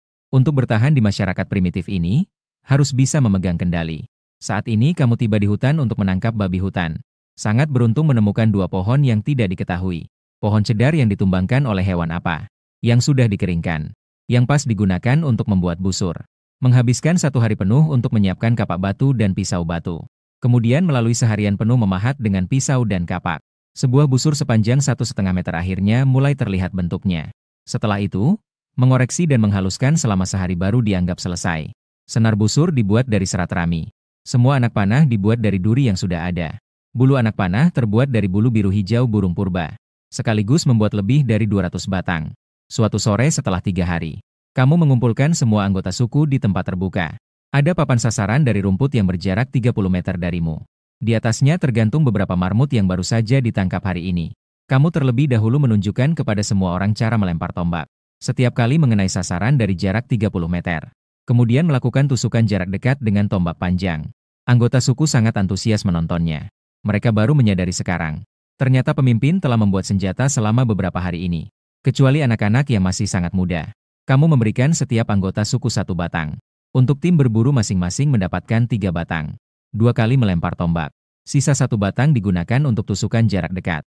Anak-anak yang akan segera dewasa. Setiap hari selain mencabut rumput dan bermain, mereka harus berlatih melempar tombak. Tombak panjang dengan batang putih terlihat sangat bagus. Anggota suku sangat menyukai senjata standar ini. Ini juga merupakan satu-satunya senjata yang bisa menyerang dari jarak jauh selain melempar batu. Senjata yang dapat menyerang dari jarak jauh. Dengan adanya tongkat putih yang panjang, kamu percaya dalam waktu yang tidak lama mereka akan dapat membawa pulang mangsa yang lebih besar. Jika kita mengatakan tombak membuat mereka bersemangat, maka busur dan panah telah dianggap sebagai benda suci oleh mereka. Jarak sekitar 100 langkah. 5 anak panah berturut-turut semuanya mengenai tanah marmut. Semua orang terpana. Mereka semua berdesakan untuk mencoba menyentuhnya. Namun kamu hanya menunjukkan kepada mereka. Saat ini tidak bersiap untuk memperkenalkan. Setelah semua, pembuatannya masih terlalu sulit. Berhasil memperkenalkan tombak. Kamu mulai mengerjakan pembuatan sepatu bot kulit. 2 lembar kulit babi hutan hitam yang telah melalui proses penyamakan berkali-kali. Kini telah menjadi sangat kuat dan elastis. Untuk memastikan setiap orang mendapatkan sepasang. Kecuali sepatumu, semua terbuat dari kulit babi. Semua anggota suku menggunakan kulit babi hutan untuk sol sepatu. Bagian atas sepatu dijahit dari kulit berbagai hewan kecil. Sepatu bot kubing adalah hasil karyamu sendiri. Stocking mencapai sampai ke lutut. Di dalamnya penuh dengan bulu binatang yang berbulu lebat. Seluruhnya sangat hangat untuk dipakai. Anak kecil itu setiap hari memamerkan setelah memakainya. Setelah kamu melakukan aksi yang mengesankan. Awalnya, suku tersebut memiliki sedikit sekali. Potongan kecil kulit binatang juga sudah habis digunakan. Cuaca semakin dingin. Permintaan akan kulit binatang sudah sangat mendesak. Jika bukan karena setiap hari dapat minum sup panas untuk menghangatkan tubuh. Diperkirakan banyak orang akan jatuh sakit karena kedinginan. Sekarang setiap anggota suku memiliki 3 mangkuk keramik. Banyak juga barang keramik lainnya. Jadi pembakaran tembikar dihentikan sepenuhnya. Kamu memberi pincang tugas baru. Memanggang bata. Jika sudah banyak bata, bisa membangun tungku yang lebih besar. Bahkan bisa digunakan untuk membangun dinding rumah. Tugas mencabut rumput yang diberikan kepada teman-teman. Tugas juga hampir selesai. 80 MU tanah di luar gua. Semua sudah dibersihkan dengan rapi. Tidak masalah apakah membangun rumah atau bertani. Hanya saja sekarang belum ada biji yang cocok. Jadi hanya bisa menanam sedikit cabai. Daun rami adalah tanaman tahunan. Kamu berencana menanamnya di belakang gunung. Cukup panen sekali setahun. Setelah mengatur tugas jangka panjang ini, kamu sudah bersiap untuk pergi ke tempat yang lebih jauh. Mencari hewan herbivora besar. Semakin banyak kulit binatang berbulu, semakin baik. Dan perlengkapan yang diperlukan untuk perjalanan jauh. Perlengkapan itu sudah kamu siapkan sejak lama. Baik itu senjata, makanan, atau barang-barang lainnya. Semuanya tersedia. Kamu memeriksa perlengkapan berulang kali. Selalu merasa ada sesuatu yang penting yang kurang. Sinar mata menyipit mengamati kerumunan. Seorang yang mengenakan sepatu bot panjang. Bayangan kecil yang mengenakan kalung taring babi. Terus-menerus menghindar ke belakang. Kubing. Ambilkan kantong air kulit ular saya. Si kecil masih bersembunyi di belakang ibunya. Dengan tangan terlipat, membawa kantong airmu. Wah Ming, jangan pergi, jangan pergi. Kamu berjalan mendekat dan mengelus kepala Kubing sambil berkata, "Kubing, tetaplah di rumah dengan baik. Aku akan pergi mencari pakaian untuk semua orang. Akan segera kembali." Anak ini sangat pintar. Di bawah bimbinganmu yang sengaja, dia sudah bisa mengucapkan beberapa kata sederhana. Kubing cemberut dengan wajahnya yang cabi seperti Bun Bao. Dia dengan penuh rasa sedih menyerahkan tas air ke tanganmu. "Kamu pulang. Ajar aku memegang tongkat." Kamu tersenyum dan mencubit pipinya lalu menyerahkan bocah kecil itu kepada ibunya. Mengamati dengan seksama orang-orang primitif yang malang ini. Hidup mereka sangat sulit, karena mereka menganggap diri mereka sebagai pemimpin. Maka kamu harus memimpin mereka, agar kehidupan mereka semakin baik. Kemudian di bawah tatapan anggota suku, bayanganmu menghilang di kabut pagi. Sesepuh menghadap ke arah di mana kamu menghilang. Wajahnya penuh dengan kekhawatiran. Mereka tidak pernah melihat seseorang yang bisa bertahan hidup di gua, dan bisa bertahan di luar semalaman. Saat ini kamu berjalan menuju hulu sungai kecil. Ingin mencari tempat dengan permukaan sungai yang sempit untuk menyeberang. Hewan pemakan rumput biasanya berada di padang rumput. Sekarang yang pertama kali harus dilakukan adalah keluar dari hutan yang tak berbatas ini. Sudah berjalan sepanjang pagi. Pepohonan juga semakin rendah. Ini membuatmu sangat senang. Ini adalah tanda-tanda akan segera keluar dari hutan. Tetapi di detik berikutnya seluruh langit tiba-tiba menjadi gelap. Terlihat bahwa pepohonan di sekitar tiba-tiba menjadi lebat, menutupi seluruh permukaan sungai dan menghalangi cahaya matahari. Membentuk jembatan alami. Dan di sekelilingnya tidak ada suara sama sekali. Saya segera merasakan ada yang tidak beres. Ini adalah hutan primitif yang sebenarnya. Bagaimana bisa bahkan suara burung pun tidak terdengar? Aku kemudian mengambil sebatang ranting kering, lalu mengoleskannya dengan lemak babi dan menambahkan sedikit api di atasnya untuk ditiup. Nyala obor yang terang akhirnya memberimu sedikit rasa aman. Lemak babi di obor menyala dengan suara berdesis. Hutan yang sunyi akhirnya memiliki sedikit suara dan cahaya. Kamu mengemas semua barangmu. Mengangkat obor, kamu merangkak naik jembatan alami itu. Berbaring di batang pohon raksasa, kamu merayap sedikit demi sedikit ke depan. Namun saat kamu merangkak ke tengah sungai, sebuah tetesan lemak babi yang terbakar dari obor jatuh ke sungai. Detik berikutnya terdengar suara air yang keras. Seolah-olah ada sesuatu yang besar bergerak di dalam air. Suara mendadak ini membuatmu terkejut. Astaga! Untungnya kamu tidak memilih untuk berenang menyeberangi sungai. Setelah menenangkan pikiran, kamu melanjutkan untuk merangkak ke depan. Saat kamu sampai di pertemuan dua pohon di tengah, ranting-rantingnya 2 kali lipat lebih banyak. Kamu terpaksa menancapkan obor di samping dan menggunakan kapak batu untuk membuka jalan. Kapak menghantam batang pohon membuat tanganmu kesemutan. Dan obor malang itu juga terjatuh karena getaran. Di bawah tatapan terkejutmu, sebuah mulut besar penuh gigi tajam langsung melompat ke permukaan air. Mulut itu menelan obor yang menyala. Detik berikutnya, raungan menyedihkan yang sangat keras menggema di hutan. Terlihat pemilik mulut besar itu berguling di dalam air. Ombak besar yang muncul langsung membuat kamu terlempar dari cabang pohon. Segera setelah itu, monster itu menggigitmu. Kamu segera membalikkan badan. Monster itu menggigit keranjangmu. Mulut monster air itu terjepit oleh keranjangmu. Ingin memuntahkan tetapi tidak bisa. Ingin menggigit menjadi hancur tetapi tidak bisa. Hanya bisa menggerakkan kepala bolak-balik. Kamu juga terbawa melayang ke kanan dan kiri di dalam air. Berjuang untuk mengeluarkan belati berbentuk paruh burung dari dalam sepatu botmu. Memutuskan salah satu tali pengikat dan tali yang terikat di pinggang. Barulah bisa berbalik dengan susah payah. Di dalam air sungai yang gelap sama sekali tidak terlihat. Ini sebenarnya benda apa? Kamu dengan sekuat tenaga menarik sisa tali yang ada. Dengan tangan yang satunya, kamu menusukkan belati ke kepala monster air. Gerakan monster air semakin besar. Dia menyalip kamu dan melompat tinggi keluar dari permukaan air. Kemudian menjatuhkanmu dengan keras. Dia membawamu meluncur liar di dalam air. Melihat ke depan ada batu di tepi sungai. Kamu berbalik dan menunggangi kepala monster air. Dengan keras, kamu menusukkan beberapa kali ke kedua matanya. Darah dan otak langsung memancar dari dua. Rongga mata itu terus memancarkan, mengaduk air sungai dalam jumlah besar. Perlahan-lahan, kekuatan monster air berjuang semakin kecil. Akhirnya, dia langsung mengalami kejang. Kamu yang kelelahan berenang ke seberang untuk istirahat sejenak. Saat itu, monster air juga sudah mati. Terbaring telentang dengan perut putihnya mengapung di permukaan sungai. Keranjangmu masih terjepit erat di mulutnya. Kamu hanya bisa mencari seutas tali yang kuat, melalui rongga matanya yang kosong. Menghabiskan banyak tenaga untuk menyeret monster air itu ke darat. Barulah kamu punya waktu untuk mengamati monster ini dengan saksama. Ternyata itu hanyalah seekor ikan. Kepala merah, tubuh perak. Panjang tubuhnya sekitar 5 meter. Setelah istirahat sejenak, kamu mengambil kapak batu. Mulai memukul gigi besar ikan itu. Gigi segitiga seukuran telapak tangan anak, ada sekitar lebih dari 50. Setelah semuanya dipukul, baru kamu mengeluarkan keranjang untuk memeriksa barang-barang di dalamnya. Untungnya, tabung api tidak kemasukan air. Barang-barang lain sedikit rusak tapi masih bisa digunakan. Namun saat kamu berpikir untuk menyalakan api mengeringkan pakaianmu, tiba-tiba terdengar suara langkah kaki di hutan. Kamu menoleh untuk melihat. Terlihat seorang wanita berkulit sangat pucat membawa seorang gadis kecil. Mereka sedang melihatmu dengan ketakutan. Segera, kedua orang itu berteriak dan berlari dengan cepat. Di tanah, ada sesuatu yang bundar dan besar terjatuh. Kamu pergi mendekat dan ternyata itu adalah sebuah ember kayu. Ember itu terbuat dari sebatang kayu utuh yang dibakar bagian tengahnya. Sepertinya, kedua wanita itu datang untuk mengambil air. Sekarang mereka melempar ember itu dan melarikan diri. Mungkin, mereka akan kembali membawa orang lain. Ternyata, tak lama kemudian, wanita yang mengambil air itu datang bersama. Beberapa orang sukunya datang bergegas. Mereka mengenakan jubah dari kulit binatang berwarna putih. Kulit mereka seputih bubuk salju. Sekelompok orang membentuk setengah lingkaran mengelilingimu. Mereka terlihat terkejut melihat ikan besar di belakangmu. Seorang pria yang tampak seperti pemimpin menatapmu. Menunjuk ke arah tong kayu di samping. Kamu segera memahami maksudnya. Menggunakan tombak panjang untuk mengangkat tong kayu itu dan menyerahkannya kepada pemimpin pihak lain. Pemimpin itu menerima tong dan berbicara sesuatu yang tidak jelas. Dia juga menunjuk ikan besar di belakangmu. Meskipun kamu tidak mengerti, tapi melihat dia menunjuk ikan, kamu kira-kira tahu maksudnya. Segera kamu menggeser tubuhmu untuk memberikan ikan itu. Sekelompok orang itu segera berlari ke arah ikan. Mereka mulai memukuli ikan besar itu.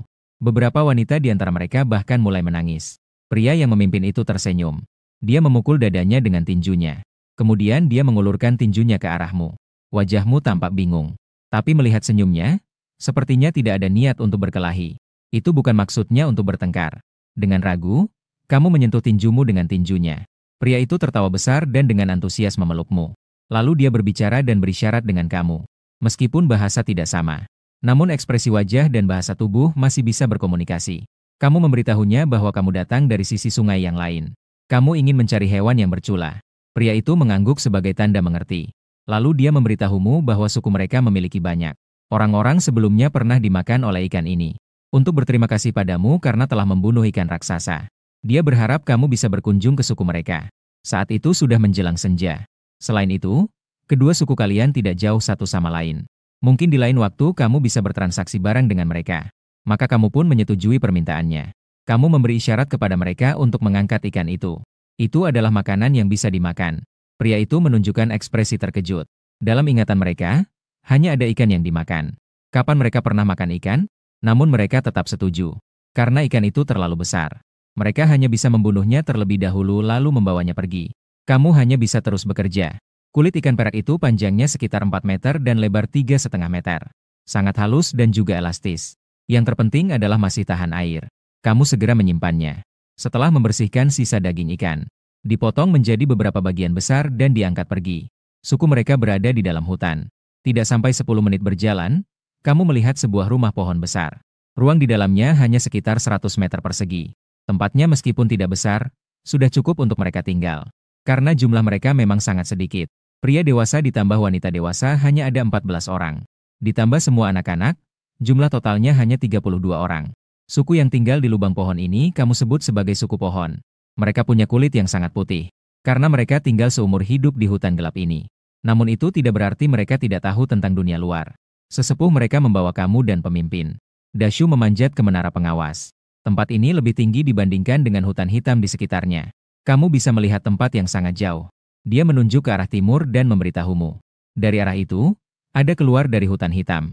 Sebuah gunung yang mirip dengan awan di langit. Di gunung itu, ada sejenis hewan yang memiliki 2 tanduk tajam. Memiliki bulu yang terlihat seperti langit sekarang. Mereka berlari secepat angin, tidak ada yang bisa menangkapnya.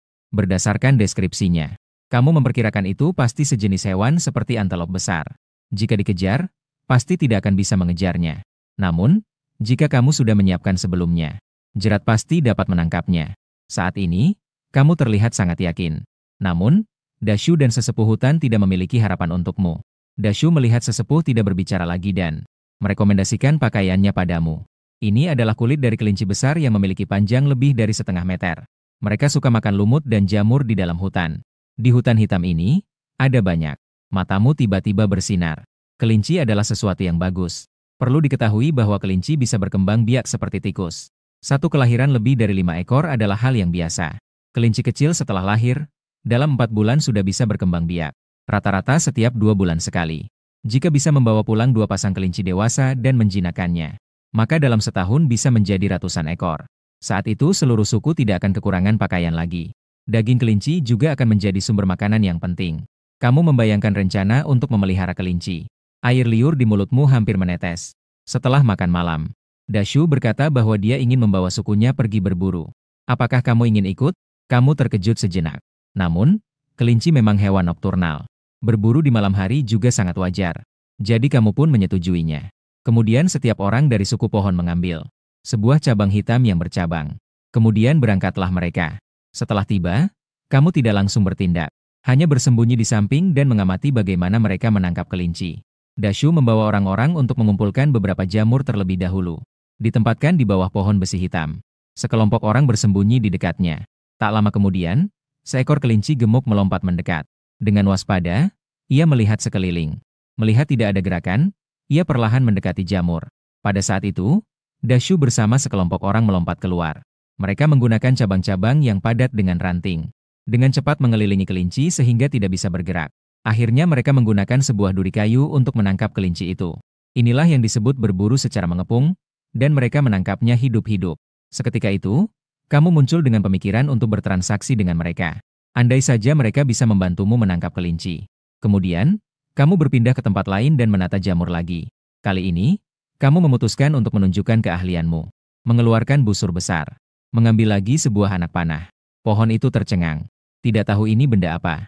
Saat itu, seekor kelinci muncul dengan hati-hati. Masih sekitar 10 meter dari jamur. Pohon itu dengan cepat menarikmu. Memberi isyarat agar kamu bersiap untuk berlari. Kamu tidak menghiraukannya. Memanahkan anak panah dengan cepat. Langsung menembus leher kelinci dengan satu tembakan. Dashu dengan wajah bingung. Melihat busur dan panahmu dengan penuh rasa ingin tahu. Kamu tersenyum dan menyerahkan busur panjang itu padanya. Memberinya sebuah anak panah lagi. Mengajarinya cara menarik busur dengan tangan-tangan. Menembak lagi ke arah kelinci yang tergeletak di tanah. Anak panah sepanjang 1 meter itu menancap setengahnya ke dalam. Orang-orang suku pohon segera berteriak kagum. Sangat menghormati senjata yang ajaib ini. Melihat Dashu memegang busur dan panah dengan penuh kasih. Kamu memberinya sebuah anak panah sebagai simbol persahabatan antara kalian berdua. Perburuan selanjutnya menjadi pertunjukan keterampilan panahmu seorang diri. Dalam waktu setengah malam, kamu berhasil menembak lebih dari 10 kelinci. Jumlah ini adalah sesuatu yang tidak pernah mereka bayangkan. Biasanya, jika mereka bisa menangkap 3 atau 4 ekor dalam sehari, itu sudah dianggap sangat baik. Sementara itu, juga membuat orang-orang suku pohon berpikir dalam hati. Mereka menebak kekuatan suku kamu. Setelah kembali, sesuai permintaanmu, kulit kelinci dari hasil buruan kali ini menjadi hakmu. Dagingnya menjadi milik suku pohon. Mereka tentu tidak memiliki keberatan. Sekarang, cukup tinggal di sini sedikit lebih lama. Pasti bisa mengumpulkan cukup kulit hewan untuk suku kamu. Tujuanmu kali ini juga sudah tercapai. Namun, kamu ingin menjelajah lebih jauh sedikit. Menjelajahi dunia ini dengan baik. Dan kamu sangat tertarik pada hewan yang disebutkan oleh sesepuh hutan. Mungkin menangkap beberapa ekor hidup-hidup untuk dibawa pulang juga tidak buruk. Keesokan paginya, saat fajar, kamu menambah persediaan makanan. Dan mengucapkan selamat tinggal pada api serta Dashu. Sekalian minta dia bantu kamu menangkap beberapa kelinci hidup. Setiap hari, beri mereka sedikit rumput dan jamur. Nanti kamu kembali dan tukar dengan mangsa lainnya. Dia sangat tidak ingin kamu pergi. Bagaimanapun, jika ada kamu di sini, musim dingin ini pasti mereka bisa lebih baik. Tapi dia tahu urusanmu belum selesai. Maka dia setuju. Suku pohon perpisahan. Kamu berjalan sambil memotong beberapa cabang pohon untuk dijadikan tanda. Setelah berjalan 2 hari penuh, akhirnya kamu keluar dari hutan gelap ini. Di depan, tiba-tiba jadi terang benderang. Di depan mata, ada padang rumput yang luas. Hanya terlihat beberapa pohon yang terpencil. Di tanah, ada jejak beberapa hewan pemakan tumbuhan. Kamu mengeluarkan busur dan anak panah, hati-hati meraba ke depan. Segera, pemandangan di depan membuatmu tertawa bahagia. Terlihat sekelompok hewan biru sebesar keledai domestik. Maling sedang menundukkan kepala dengan santai sambil makan rumput. Ini jika dibawa pulang dan dijadikan sebagai keledai juga tidak masalah. Kamu langsung memiliki pikiran untuk menangkapnya hidup-hidup. Tapi maling biru ini jelas bukan lawan yang mudah. Hanya dengan melihat sepasang tanduk tajam di kepalanya sudah cukup untuk tahu. Jika nekat berjalan ke sana, lebih dari 10 ekor ini akan langsung menyerang bersamaan. Maka seluruh suku akan terpaksa menghadapi masalah. Setelah mengamati dengan seksama, kamu menyadari. Sekarang adalah musim di mana hewan sedang dalam masa kawin. Dan di antara sekumpulan maling biru ini hanya ada 1 ekor jantan dewasa. Yang lainnya terdiri dari 8 ekor betina dan 8 ekor anak. Melihat ini, kamu langsung punya ide di dalam hati. Asalkan dapat mengendalikan jantan itu dengan cara yang sama seperti menghadapi burung pemangsa. Yang lainnya pasti akan mengikuti. Segera mundur dengan hati-hati ke tempat yang aman. Mulai membuat alat pelontar batu. Tak lama kemudian, kamu kembali mendekat dengan alat pelontar batu. Diam-diam bersembunyi di balik semak-semak, menunggu kesempatan. Dengan cepat menemukan kesempatan yang baik. Terlihat seekor jantan blue antelope sedang menunggangi betina sambil bernyanyi dengan bahagia. Kamu dengan cepat mengayunkan slingstone. Slingstone yang berputar seperti baling-baling tiba-tiba terjebak. Suara angin melesat menuju jantan dan betina itu. Seketika melilit di kedua kaki belakang blue antelope itu. Jantan dan betina itu menggeletar hebat. Dengan suara, plop, mereka terjatuh ke tanah sambil terus melolong. Segera setelah itu, kamu mengayunkan sebuah lingkaran tali di tanganmu. Dengan cepat melemparkan lingkaran tali seperti seorang kobau barat. Lingkaran itu jatuh dengan tepat di tanduk dua betina yang saling berdekatan. Sekumpulan blue antelope langsung menjadi gaduh. Mulai saling berlarian dengan kacau. Tidak lama setelah itu, ada beberapa burung biru. Terjebak dengan erat satu sama lain. Sambil melolong dan berjuang. Dua ekor betina yang tersisa langsung melihat situasi ini. Dengan 8 anak kuda, mereka langsung melarikan diri. Kamu hanya bisa terdiam melihat 10 ekor kuda jantan. Tidak ada cara untuk melarikan diri. Jadi, kamu harus mengikat sisa-sisa kuda biru ini. Semua harus diikat dengan tali di kakinya. Sangat sulit untuk benar-benar menundukkan hewan liar. Untuk spesies kuda biru yang dikenal agresif ini. Pertama-tama, kamu harus menghancurkan harga dirinya. Ada banyak cara untuk melakukannya. Kamu langsung menggunakan cara yang paling sederhana dan kasar. Menggunakan kapak batu untuk mematahkan tanduk kebanggaan mereka. Lalu, menggunakan arang panas untuk membakar bagian yang putus agar tidak tumbuh lagi. Kuda jantan yang awalnya berjuang keras, secara langsung berubah menjadi puyuh yang lesu. Akhirnya, kamu membawa tali untuk mengikat kuda jantan di pemimpin pertama. Sedangkan yang lainnya dihubungkan bersama. Setelah semua ini selesai, hari sudah gelap. Kamu membawa mereka ke tepi sebuah aliran kecil. Memasak semangkuk daging kelinci untuk makan malam. Di arah timur laut aliran kecil, ada sebuah gunung berbatu berwarna-warni. Dipantulkan oleh cahaya matahari terbenam. Warna-warna cerah yang beraneka ragam. Hanya dari segi warna, kamu menyimpulkan bahwa itu adalah suatu urat mineral beragam yang saling hidup berdampingan. Penemuan ini membuatmu sangat terkejut. Kamu sangat ingin pergi melihatnya. Tetapi saat ini, malam sudah sepenuhnya gelap. Kamu hanya bisa menekan doronganmu untuk sementara. Keesokan harinya, saat cahaya baru mulai muncul, kamu terbangun oleh serangkaian suara serak. Pemandangan di depanmu membuatmu hampir melompat saking bersemangatnya. Terlihat di hutan kecil di mana kamu mengikat biru mara. Dua betina yang melarikan diri kemarin. Kini kembali dengan 8 anak kambing. Dan entah dari mana mereka belok datang. Seekor jantan kijang dewasa. Kamu diam-diam bersembunyi di belakang semak-semak untuk mengulangi trik yang sama. Setelah beberapa waktu beroperasi, kelompok kijangmu bertambah dari 7 menjadi 18 ekor. Saat ini hari sudah cerah. Kamu dengan bahagia menunggang jantan kijang menuju Gunung Bapao. Tempat ini benar-benar penuh dengan harta. Setelah mengamati dengan seksama, kamu menyadari bahwa ini ternyata adalah tambang tembaga yang kaya. Warna lainnya adalah mineral pengikut dari tambang tembaga. Dengan adanya batuan ini, pembuatan perunggu menjadi tidak lagi begitu jauh. Dan mineral pengikut itu juga memiliki kegunaan. Yang berwarna oranye adalah batu jantan, yaitu arsenik. Bisa digunakan sebagai bahan obat. Untuk penggunaan luar bisa mengobati luka gigitan ular atau serangga. Juga bisa diminum untuk mengobati parasit dalam tubuh. Yang berwarna putih adalah tanah guanyin. Bisa digunakan untuk membuat crucible peleburan besi. Tumpukan tanah besar berwarna merah meskipun hanya beberapa lubang rayap. Namun tanah yang tererosi di dalamnya adalah bahan yang sangat baik untuk pemanggangan bata. Untungnya, perjalanan dari Baba Ocean ke suku sendiri hanya memerlukan waktu 3 hari dengan berjalan kaki. Jika menggunakan puyuh biru untuk menarik gerobak, perjalanan bisa lebih cepat. Asal kembali dan membangun jembatan terlebih dahulu, itu sudah cukup. Sudah mempersiapkan rencana untuk masa depan. Kamu juga punya waktu untuk menikmati pemandangan di sekitar dengan baik. Di sisi timur Baba Ocean, sistem perairannya berkembang pesat. Itu adalah rawa basah yang tak terhingga. Di kaki gunung, rumput dan tanaman air tumbuh subur. Ini adalah surga bagi flora dan fauna. Rumput gandum setinggi lutut, alfalfa setinggi pinggang, rumput manis yang tinggi seperti pohon. Semua ini adalah favorit berbagai hewan pemakan tumbuhan. Tanah kosong di depan gua suku sangat cocok untuk menanam pakan ternak ini. Usaha beternak kelinci milik sendiri. Juga ada puyuh biru yang akan segera menjadi tenaga kerja. Semua sangat bergantung pada mereka untuk bertahan hidup. Masih ada daun lebar air bawang dan seledri air. Mengambil sedikit pulang bisa membantu memenuhi kebutuhan vitamin. Kamu sedang bingung karena tidak memiliki kantong untuk menyimpan biji rumput. Sekotak kulit ular besar tergantung di pohon bakau. Itu segera menarik perhatianmu. Kamu langsung mengambilnya. Dalam waktu setengah sore, kamu mengumpulkan satu kantong biji rumput. Kamu mengikatnya di punggung seekor betina rusa. Lalu mulai mencari makan malammu. Tidak lama kemudian, seekor angsa purba dengan rentang sayap sepanjang 5 meter. Ditembak jatuh olehmu dengan 2 anak panah. Semua bulu yang bisa dijadikan anak panah sudah kamu cabut habis. Kamu berencana untuk memanggang seluruhnya. Menambah sedikit daging kelinci kering yang sudah hampir habis di keranjangmu. Namun, saat kamu sedang berjongkok di tepi sungai untuk menyembelih angsa, sebuah penemuan yang tidak terduga membuatmu terharu hingga hampir meneteskan air mata. Kamu ternyata menemukan di dalam perutnya beras yang belum sempat dicerna. Dan jenis beras ini sama sekali belum pernah kamu lihat. Setiap butir lebih besar sedikit daripada kacang hijau. Ini adalah jenis tanaman pangan pertama yang kamu temukan di dunia ini. Pemikiran pertamamu adalah pasti harus menemukannya. Malam itu kamu tidak beristirahat. Mencari beberapa cabang pohon dan mulai dengan gelisah membuat perlengkapan untuk masuk ke dalam rawa. Harus memanen padi sebelum hewan-hewan itu.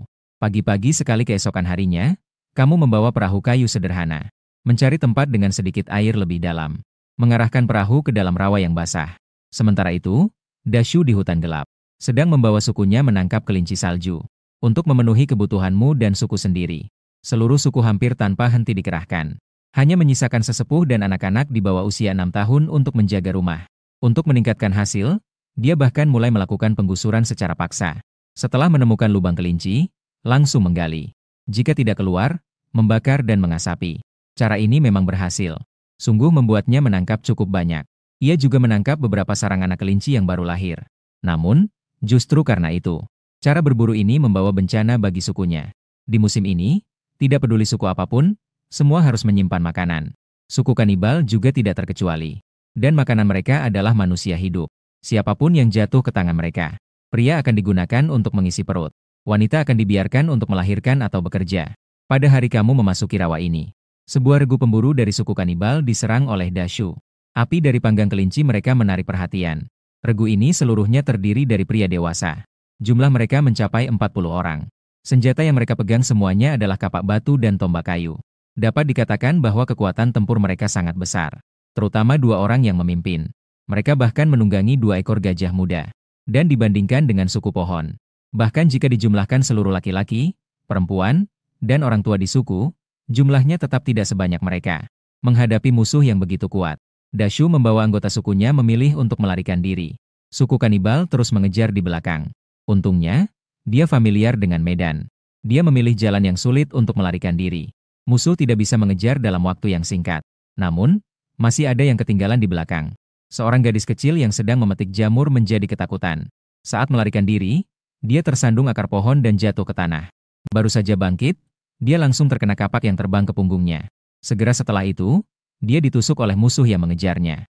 Sebuah kelompok kanibal yang buas mulai tertawa. Mereka tertawa dan mengelilinginya untuk mulai minum darah. Dashu menggerakkan giginya dengan bunyi berderit. Namun, dia tidak berhenti. Dia tahu bahkan jika seluruh suku bersatu, hanya akan jadi mangsa bagi mereka. Karena gadis kecil yang telah mati itu, pengejaran musuh akhirnya terhenti sejenak. Dashu segera kembali ke suku dan memberitahukan sesepuh tentang kejadian ini. Musuh terlalu kuat, tidak bisa ditangani. Hanya ada satu jalan untuk bermigrasi. Sesepuh hutan akhirnya mengambil keputusan. Biarkan Dashu membawa para anggotanya menuju timur hutan hitam untuk mencari kamu. Bagaimanapun, bisa dilihat dari senjatamu. Suku kamu pasti sangat kuat. Dan dia sendiri akan tinggal untuk menahan musuh. Sementara dia sendiri tidak bisa bergerak lagi. Dashu menahan kesedihan dan menganggukkan kepala dengan berat. Dengan terburu-buru, dia menginstruksikan orang untuk menyiapkan semua hal dan berangkat ke timur. Sebenarnya, dia juga tidak merasa tenang di dalam hatinya. Kamu sudah berjalan selama beberapa hari. Kamu ada di mana sekarang? Apakah masih hidup atau tidak? Dia sama sekali tidak mengetahui semua ini. Tapi sekarang jika tidak pergi, hanya bisa menunggu mati. Dia sudah tidak punya pilihan lagi. Tidak lama kemudian, musuh di belakang menemukan suku mereka. Rumah pohon yang telah mereka huni selama berabad-abad. Pada saat itu, sudah berubah menjadi lautan api. Api dinyalakan oleh sesepuh hutan. Dia berharap bisa membakar beberapa musuh yang memasuki suku mereka. Untuk memberikan sedikit waktu bagi semua orang. Setelah peristiwa ini, suku pohon yang awalnya hanya memiliki 32 orang. Sekarang hanya tersisa 30 orang. Sekelompok orang terlihat lesu. Tanpa berhenti, mereka bergegas menuju timur hutan hitam. Awalnya, Dashu tidak berharap banyak untuk menemukanmu. Tapi ketika dia melihat cabang-cabang baru yang tertancap di tanah, Dia langsung mendapatkan kembali kepercayaannya. Mereka hanya membutuhkan 1,5 hari untuk sampai di pinggiran hutan hitam. Ketika mereka baru saja keluar, sudah menjelang malam. Langit berwarna merah muda di bawah cahaya matahari terbenam. Anggota suku pohon segera tertarik oleh pemandangan di depan mereka. Ini adalah kali pertama mereka melihat dunia luar. Namun, Dashu terus-menerus mengerutkan dahi. Tanda yang kamu tinggalkan terputus di sini. Dia tidak tahu harus mencari kemana. Saat dia tidak tahu harus berbuat apa, dia tiba-tiba memperhatikan jejak api di tepi sungai kecil. Ketika dia mendekat, dia melihat banyak jejak kaki hewan di tanah berlumpur. Di antara mereka ada jejak sepatu aneh milikmu. Dashu langsung menghela napas lega. Dia tahu kamu pasti ada di sekitar sini. Maka dia memutuskan agar semua anggota suku menginap di sini semalam. Dan saat Dashu membawa anggota suku mulai melarikan diri, kamu sedang mencari dengan teliti di kedalaman rawa. Tidak mudah untuk menemukan padi di antara buluh yang rimbun. Tiba-tiba matamu berbinar, kamu teringat sesuatu. Burung air sangat suka memakan padi ini. Jadi, kamu hanya perlu mencari di tempat burung air berkumpul. Itu saja yang perlu dilakukan. Memikirkan ini, kamu segera bertindak. Sambil mendayung perahu kayu, kamu memukul permukaan air dengan tongkat. Tiba-tiba dari semak-semak buluh tidak jauh, terbang segerombolan burung air dengan suara riuh. Kamu mendayung dengan cepat ke arah burung air yang terbang. Dengan jarak yang semakin dekat, sebuah area kecil padi berbulu perlahan-lahan muncul di depan mata. Matamu tiba-tiba bersinar. Hatimu tidak bisa tidak merasa senang. Inilah dia. Ini adalah padi liar yang kamu cari. Segera mendayung dengan lebih keras menuju daerah genangan air itu. Namun, ketika perahu kecilmu hampir sampai di tujuan, terdengar suara teriakan manusia dari belakang. Kamu melihat ke belakang mengikuti suara itu. Terlihat beberapa manusia primitif telanjang.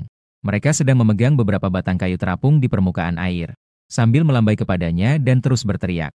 Mereka terlihat sangat khawatir. Orang-orang ini adalah suku yang tinggal di daerah rawa ini. Populasi suku ini hanya sekitar lebih dari 50 orang. Saat ini mereka sedang mengumpulkan makanan cadangan untuk musim dingin mereka, yakni biji dukuh. Tiba-tiba melihat satu dari mereka sedang duduk di sebuah benda. Sesuatu yang ajaib terapung di atas air. Perlahan-lahan mengarah ke daerah terlarang kematian yang disebutkan oleh sesepuh. Dengan niat baik, pemimpin tim pengumpul suku dukuh, Ling Sao segera berteriak kepadamu. Semoga kamu tidak terus pergi ke sana. Sayangnya, kamu tidak mengerti bahasa mereka. Hanya bisa melihat mereka dengan wajah bingung. Melihat kamu tidak bereaksi sama sekali, Ling Sao cepat-cepat berenang mendekat kepadamu. Saat kamu masih tertegun, rumput sudah sampai di sisi perahumu. Dia menunjuk ke area yang banyak ditumbuhi. Rumpun rit yang ditumbuhi padi itu terus berteriak. Ekspresinya menunjukkan kecemasan dan ketakutan. Melihat bahwa orang itu tidak membahayakanmu, kamu pun merasa lega. Namun, melihat ekspresi wanita ini, sepertinya dia sedang memberitahumu bahwa di sana ada bahaya. Jangan pergi. Kamu membuat gerakan tangan menirukan binatang buas. Mulutmu menirukan suara binatang buas. Lalu kamu menunjuk ke rumpun rit itu. Apakah di sana ada binatang buas? Ling Sao menggelengkan kepala. Dia menunjuk kepadamu dan kemudian menunjuk ke area itu. Kemudian meletakkan tangan di permukaan air dan membuat gerakan. Sebuah gerakan yang perlahan-lahan tenggelam. Menunjukkan bahwa di masa lalu, itu akan tenggelam. Kamu memahami maksud Ling Sao dan seketika merasa lega. Kamu sangat menghargai peringatan baik dari pihak lain. Tapi kamu sudah siap dengan baik. Tidak ada alasan untuk menyerah sekarang. Mengayuh dayung dengan tegas menuju semak-semak luas. Ling Sao segera berteriak panik padamu. Namun dia tidak melanjutkan untuk berenang ke depan.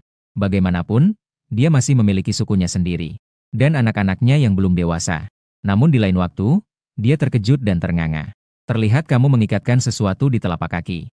Dua benda yang mirip papan. Kemudian memegang perisai persegi yang sebesar orang. Dengan tenang melangkah ke tanah terlarang yang mematikan. Namun, itu tidak tenggelam. Semua orang yang melihat pemandangan ini seketika berseru. Mereka belum pernah melihat orang yang bisa bergerak di tempat terlarang kematian, tanpa tenggelam di tempat terlarang. Namun, meskipun terlihat mudah, kamu tidak merasakan. Seperti yang mereka bayangkan. Di bawah bulu semuanya adalah lumpur encer. Setiap langkah kakimu yang menjejak di atasnya perlu usaha yang besar untuk mengangkat kaki. Setelah berjuang keras, akhirnya kamu tiba di sepetak padi kecil itu. Setiap batang padi tumbuh sekitar 2 meter tingginya. Setiap batang memiliki bulir-bulir padi kuning keemasan yang penuh. Mengambil tas kulit ular yang sudah dipersiapkan sebelumnya. Kamu langsung mulai memanen dengan semangat. Sampai tidak ada butir padi yang tersisa, baru berhenti. Dengan 2 tas padi yang penuh, kembali ke perahu kecil. Dengan senang hati bersiap mendayung perahu kecil. Pulang ke rumah untuk memulai era pertanianmu. Namun, tidak disangka, baru saja mendayung tidak jauh dari situ. Dikelilingi oleh anggota suku. Sekelompok orang melihat Anda membawa 2 tas berat di rakit Anda. Namun, itu bisa mengapung di permukaan air. Seketika semua terkesima. Ternyata ini adalah sesuatu yang mengapung di atas air. Tidak hanya bisa diduduki, tetapi juga bisa menyimpan barang. Beberapa orang pintar langsung membayangkan mereka mengayuh perahu kecil ini untuk mengumpulkan ilalang. Melihat orang-orang di depanmu, kamu jadi sedikit marah. Namun, sepertinya mereka tidak berniat jahat. Jadi, kamu tidak marah. Ilalang melihat ada tanda-tanda kemarahan darimu. Ia segera berunjuk tangan dan bertanya, apakah kamu bisa mengajari mereka cara membuat benda ini? Melihat sekeliling, orang-orang yang terendam di air, kulit mereka sedikit membengkak. Dan baru saja ia mengingatkan diri sendiri dengan baik. Maka, kamu pun dengan senang hati setuju. Kamu mengisyaratkan agar mereka mengumpulkan setiap orang untuk mengatur kayu apung mereka bersama-sama. Sekali lagi membawa beberapa batang rumbia sebagai tali rumput. Mengikat semua kayu apung ini bersama-sama. Ternyata setelah Ling Chao memanjat ke atas, rakit itu tetap stabil menopangnya di permukaan air. Ling Chao tiba-tiba menjadi sangat bersemangat. Segera mengundang anggota suku untuk mencoba bersama-sama. Sayangnya rakit ini hanya bisa dinaiki oleh 2 orang. Jika ada 1 orang lagi, bisa dipastikan akan terbalik. Mereka yang tidak bisa naik rakit merasa sedikit iri melihat Ling Chao yang duduk di atas. Namun, Ling Chao sangat senang. Karena dia tahu bahwa rakit seperti ini sangat mudah dibuat. Dan bahan-bahan ini sangat mudah didapat di suku. Dia bahkan sudah membayangkan dirinya mengemudikan rakit kembali. Di dalam suku, segera akan muncul semangat membuat rakit. Memikirkan hal ini, Ling Chao menatapmu dengan penuh rasa terima kasih. Dengan antusias mengundangmu untuk berkunjung ke suku Ling. Namun, kamu tidak mengiyakan. Di luar daerah rawa, ada sekelompok orang. Kuda biru sedang menunggu diriku. Rusa tidak memaksakan diri. Memberikanmu sebuah biji sebesar telur. Sebagai simbol. Sepakat? Jika ada kesulitan, bisa dibawa biji ini ke desa rusa untuk mencari bantuan. Kamu menerima biji itu dengan senyum. Tanpa henti, kembali dengan 2 karung benih padi. Ke padang rumput di kaki Gunung Bapa Bintang. Setelah seharian panen mendesak, kamu mendapatkan sekitar 60 jin biji-bijian. Tapi kamu tidak ingin memakan satu pun. Hanya ingin segera membawa harta ini kembali ke rumah untuk ditanam saat musim tanam tahun depan. Namun, karena akan bertani, alat pertanian tentu tidak bisa dilewatkan. Jadi kamu harus mendapatkan sedikit tembaga dan timah untuk melebur beberapa alat pertanian. Pada malam hari ketika Dashu keluar dari hutan hitam, kamu berada di padang rumput kecil di sisi lain Gunung Bapa Bintang. Sambil makan castor berbumbu, kamu menganyam keranjang besar, mempersiapkan pekerjaan penambangan untuk hari berikutnya. Namun, pohon besar di sebelah barat Baba Ocean sungguh menderita. Mereka tidak membawa api saat melarikan diri. Selama 2 hari ini, mereka hanya mengemut daging kering. Malam harinya sangat dingin dan lapar. Mereka hanya bisa berkumpul bersama untuk menghangatkan diri. Pada hari kedua saat matahari terbit, kamu yang telah tidur nyenyak. Dengan semangat, kamu menggenggam bimbingan Blue Antelope. Melangkah menuju sisi barat Baba Ocean. Sementara itu, di kaki gunung Baba Ocean sebelah barat, pohon besar saat itu sedang membagikan buah liar yang baru dipetik kepada anggota suku. Tepat pada saat itu, beberapa anggota suku dengan antusias menunjuk ke atas Baba Ocean sambil berteriak. Mereka jauh melihat batuan telanjang di gunung. Seorang pemuda dengan perlahan menggiring sekelompok hewan berkaki 4. Kamu juga mendengar keributan di kaki gunung. Mengikuti suara, kamu melihat suku pohon di samping sungai kecil. Hanya merasa sedikit bingung. Bagaimana mereka bisa datang? Memasuki selama 10 menit. Dashu membawa sekelompok orang naik ke lereng bukit. Melihat penampilan mereka, kamu tidak bisa menahan untuk mengernyitkan dahi. Kenapa bahkan anak-anak ikut datang? Dan mereka benar-benar kotor. Ketika Dashu melihatmu lagi, dia seakan terpesona. Dia tahu kamu datang untuk mencari hewan bertanduk. Tapi dia tidak menyangka dia benar-benar bisa menangkapnya. Dan ternyata ada begitu banyak yang masih hidup. Ini jelas bukan yang dari suku pemakan manusia itu. Orang yang menunggang gajah prasejarah tidak dapat dibandingkan. Saat ini, kamu seolah menjadi sosok ilahi di hatinya. Kamu melihat mereka masing-masing hanya memegang sebutir buah liar. Jelas sekali mereka bahkan tidak bisa mendapatkan daging. Segera ambil angsa raksasa yang belum selesai dimakan. Keluarkan bajing panggang untuk dibagikan kepada mereka. Dashu duduk di samping api sambil makan. Sambil menceritakan pengalaman beberapa hari terakhir ini. Anggota suku lainnya juga berbicara serentak, saling melengkapi. Setelah kamu mengerti, kamu tidak bisa tidak menarik napas dalam-dalam. Ternyata di sekitar sini ada suku pemangsa manusia. Tiba-tiba, sebuah pikiran menakutkan muncul dalam benakmu. Mengingat suku pemangsa manusia sudah sampai di suku pohon. Berapa jauh lagi suku kita? Setelah memikirkan ini, kamu segera memutuskan. Untuk hari ini, gali semua biji. Besok langsung kembali. Semoga sungai itu bisa menghalangi mereka beberapa hari lagi. Lalu kamu melihat ke arah Dashu. Bertanya kepada mereka bagaimana rencana selanjutnya. Mendengar kata-kata ini, Seluruh anggota suku pohon menundukkan kepala. Tidak tahu harus menjawab apa. Musim dingin sudah semakin dekat. Namun suku kita sudah terbakar habis. Dan suku pemangsa manusia masih mengejar. Selanjutnya, mereka juga tidak tahu harus kemana mencari tempat berlindung. Melihat itu, kamu langsung mengajukan undangan. Kalau tidak, kalian bisa bergabung dengan suku saya. Makanan yang kami simpan cukup untuk kita makan bersama selama 1 musim dingin. Mendengar kata-kata itu, mata Dashu langsung bersinar. Dia sepenuhnya percaya pada apa yang kamu katakan. Hanya kelompok berkaki 4 di depan ini saja. Sudah cukup untuk semua orang makan selama 1 musim dingin. Anggota suku lainnya juga sangat ingin menyetujuinya. Mereka sudah melihat betapa hebatnya busur dan panah yang kamu miliki. Dengan senjata seperti itu, sama sekali tidak akan kekurangan mangsa. Juga tidak akan diintimidasi oleh musuh. Jadi, mereka semua menatap Dashu dengan tatapan penuh harap. Mengharapkan pemimpin mereka bisa menyetujui. Pohonnya sudah dipindahkan. Namun sebagai pemimpin, dia tetap perlu lebih berhati-hati. Setelah ragu sejenak, dia masih bertanya, "Kamu mengundang kami untuk bergabung dengan suku kamu. Apakah pemimpinmu akan menyetujuinya?" Mendengar kata-kata ini, kamu langsung tertawa. "Ini tidak perlu kamu khawatirkan, karena saya adalah pemimpin." Mendengar itu, wajah Dashu penuh ketidakpercayaan. "Kamu, seorang anak kecil, ternyata adalah pemimpin." Namun, setelah sedikit berpikir, dia merasa lega. Dia sudah melihat kemampuanmu. Hal-hal yang telah kamu lakukan, bahkan jika dilakukan oleh seorang orang dewasa pun belum tentu bisa. Memikirkan semua itu, dia segera tidak ragu lagi. Dia dengan tegas setuju. Dan kamu, untuk sepenuhnya menghilangkan kekhawatiran mereka, langsung menyerahkan tombak di tanganmu kepada Dashu. Kapak batu diberikan kepada seorang pria bernama Mu Tong. Dan juga perisai anyaman yang digunakan saat memetik padi. Diberikan kepada seorang anggota suku bernama Shu Zhuang. Kamu sangat mengerti. Selama kamu bersedia memberikan mereka senjata, mereka pasti akan merasakan bahwa kamu sama sekali tidak berniat merugikan mereka. Lagi pula, siapa yang akan memberikan senjata yang begitu baik kepada musuh yang dibayangkan? Benar saja, beberapa orang yang menerima senjata langsung tersenyum.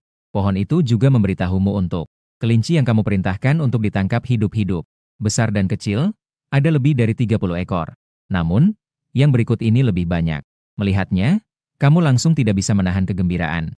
Teringat akan kecepatan kelahiran kelinci ini yang sekali melahirkan dalam 2 bulan. Kedepannya, anggota suku tidak perlu khawatir lagi tentang kulit binatang. Setelah sarapan, Dashu sebenarnya berpikir kamu akan segera berangkat. Tapi tidak menyangka kamu malah menggali batu lagi di gunung. Jadi dia bertanya, "Apa gunanya semua ini? Dengan batu-batu ini, aku bisa membuat senjata yang lebih baik.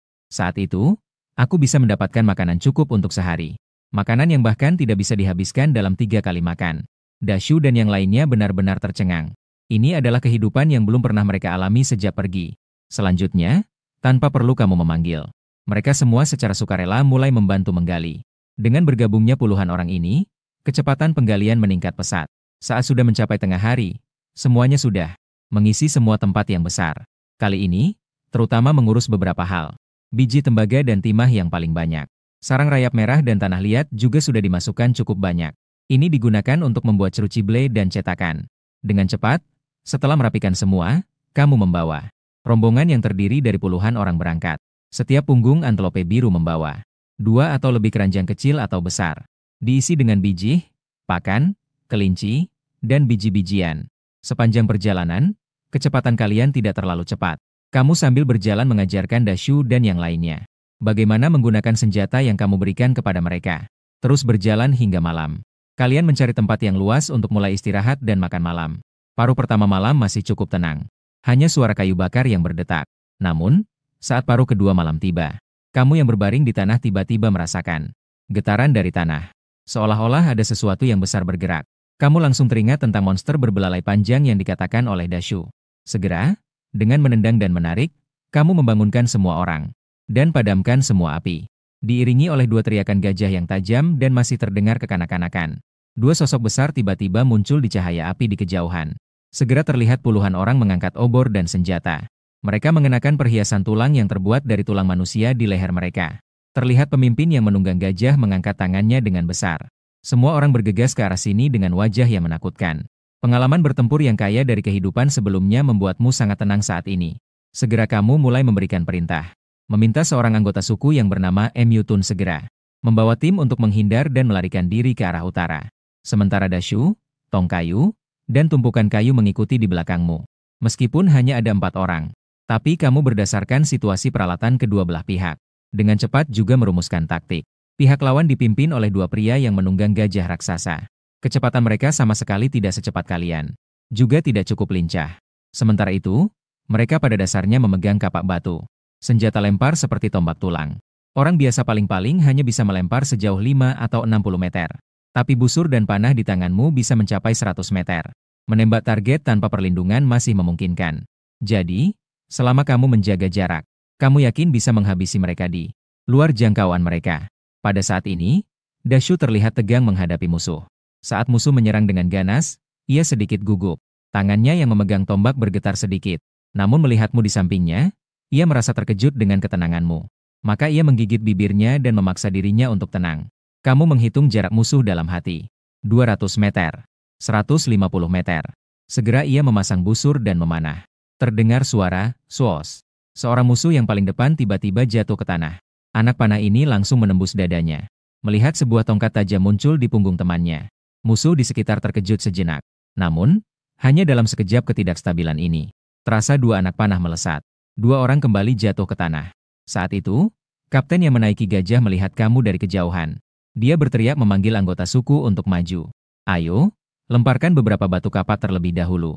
Melihat situasi, kamu segera menarik Dashu dan bersembunyi di belakang sebuah pohon.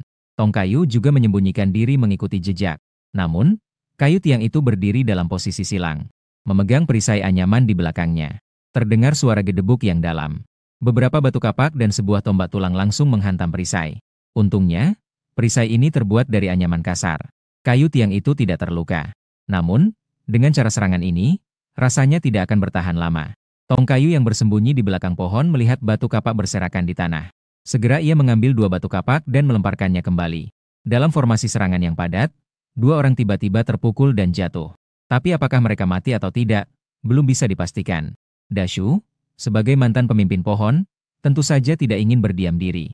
Ia mengambil tombak tulang dan melemparkannya kembali. Satu musuh langsung tertegun dan tertusuk di tanah.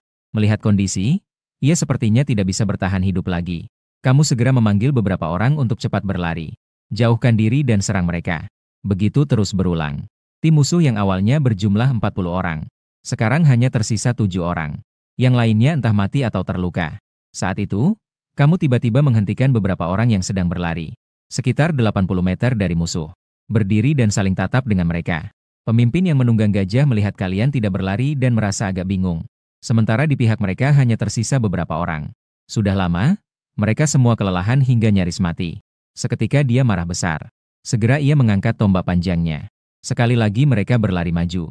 Kamu menstabilkan napas sejenak, lalu segera mengangkat busur dan bersiap.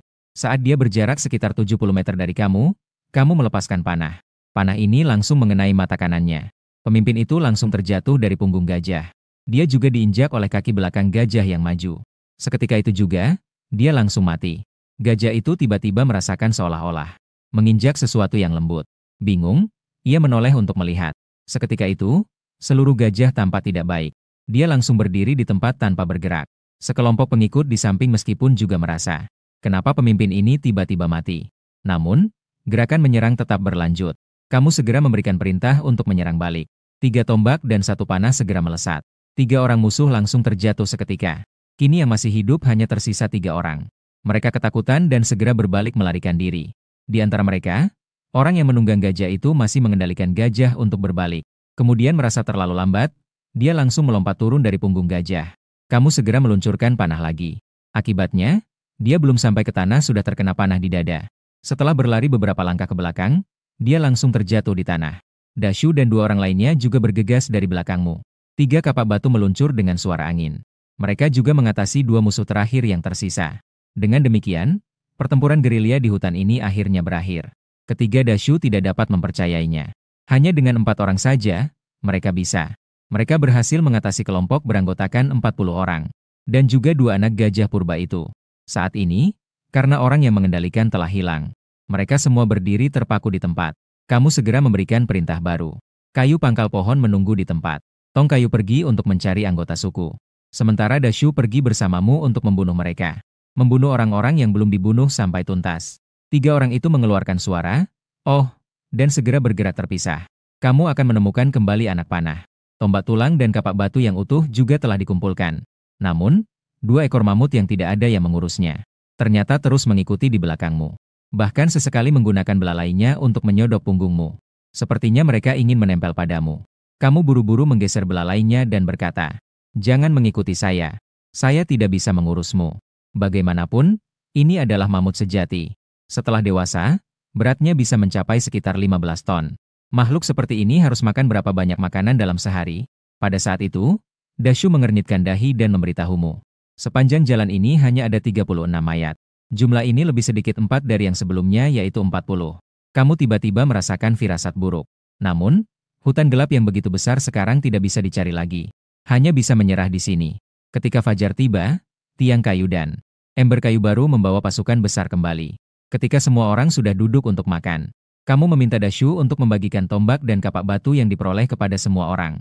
Sekarang, kecuali anak-anak, setiap orang sudah memiliki senjata untuk membela diri. Antelop biru dan kelinci tetap memakan rumput yang mereka bawa sendiri. Namun sekarang, ada 2 makhluk besar yang asing datang untuk mengemis makanan. Melihat bahwa pakan yang masih bisa dimakan untuk 2 kali makan tiba-tiba habis, kamu tiba-tiba merasa pusing. Mengangkat tinju untuk mengusir kedua makhluk itu. Namun, saat baru saja mengangkat tinju, salah satu dari gajah purba itu menatapmu dengan tatapan sedih. Tampaknya hampir meneteskan air mata. Sementara gajah purba yang satu lagi malah menggulung dengan belalainya. Mengambil sejumput rumput dan langsung memberikannya kepadamu. Melihat dari ekspresinya seolah berkata, "Ini enak, bagi sedikit untukmu. Kamu jangan usir kami." Melihat itu, kamu menunjukkan senyuman yang lebih buruk dari menangis. Dengan terpaksa, kamu menerima rumput itu dan menyuapkannya ke mulutnya. Kemudian, kamu memeluk 2 ikat rumput dan meninggalkannya untuk mereka makan perlahan. Segera, kamu memanggil semua orang untuk cepat-cepat mengemas barang dan berangkat. Setelah berjalan cukup jauh, kamu melihat 2 gajah purba masih terus memakan rumput. Tanpa sadar, kamu menghela napas lega. Rombongan berjalan ke arah barat selama hampir sepanjang pagi. Akhirnya, kamu tiba di tempat di mana kamu dulu bertarung melawan ikan paru. Sekarang, kalian menghadapi sebuah masalah. Bagaimana cara melewati sungai dengan Blue Antelope yang mengangkut batuan tambang ini? Dengan cepat, kamu mendapatkan ide di dalam pikiranmu.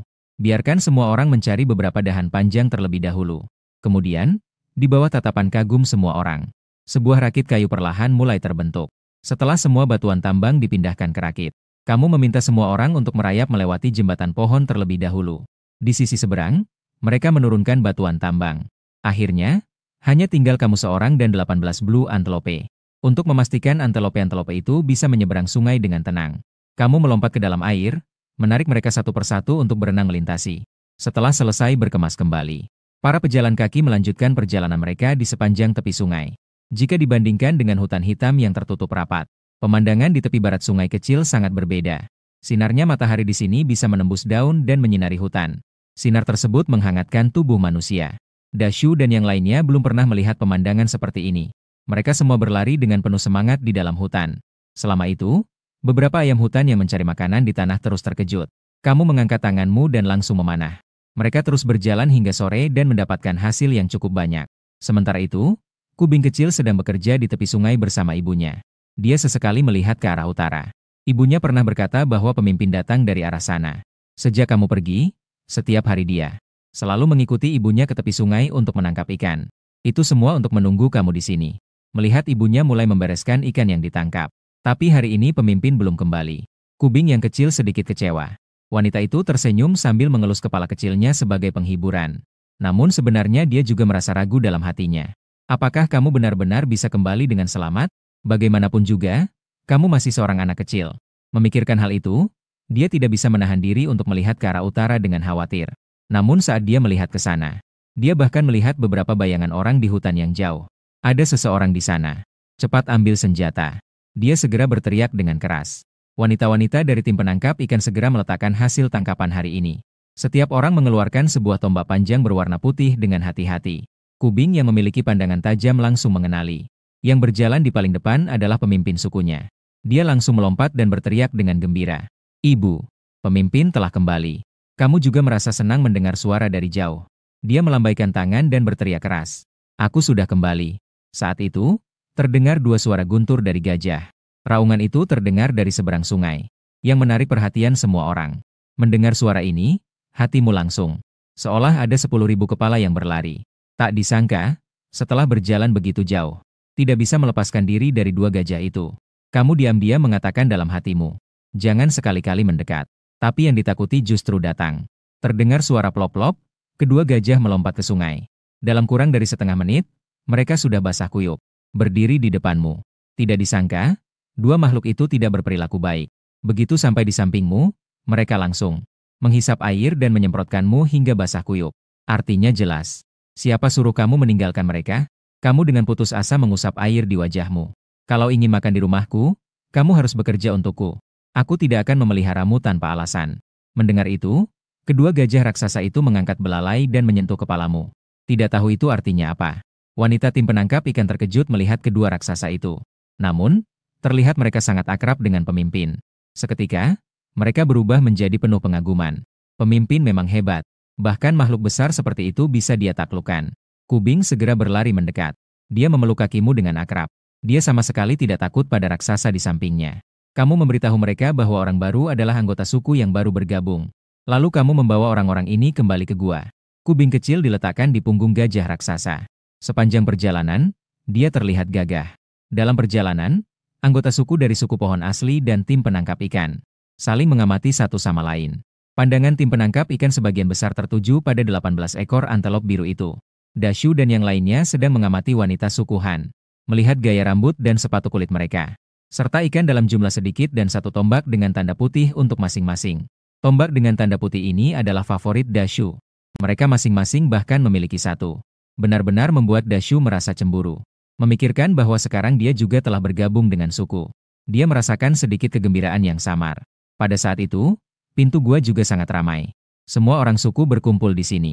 Melihat kamu datang, mereka langsung berseru serentak, "Pemimpin!" Orang-orang suku pohon segera tertarik perhatian oleh suara tersebut. Ketika mereka melihat pemandangan di depan, semua terdiam. Dan kamu juga benar-benar terkejut. Tidak menyangka bahwa hanya pergi sebentar. Suku sudah mengalami perubahan seperti ini.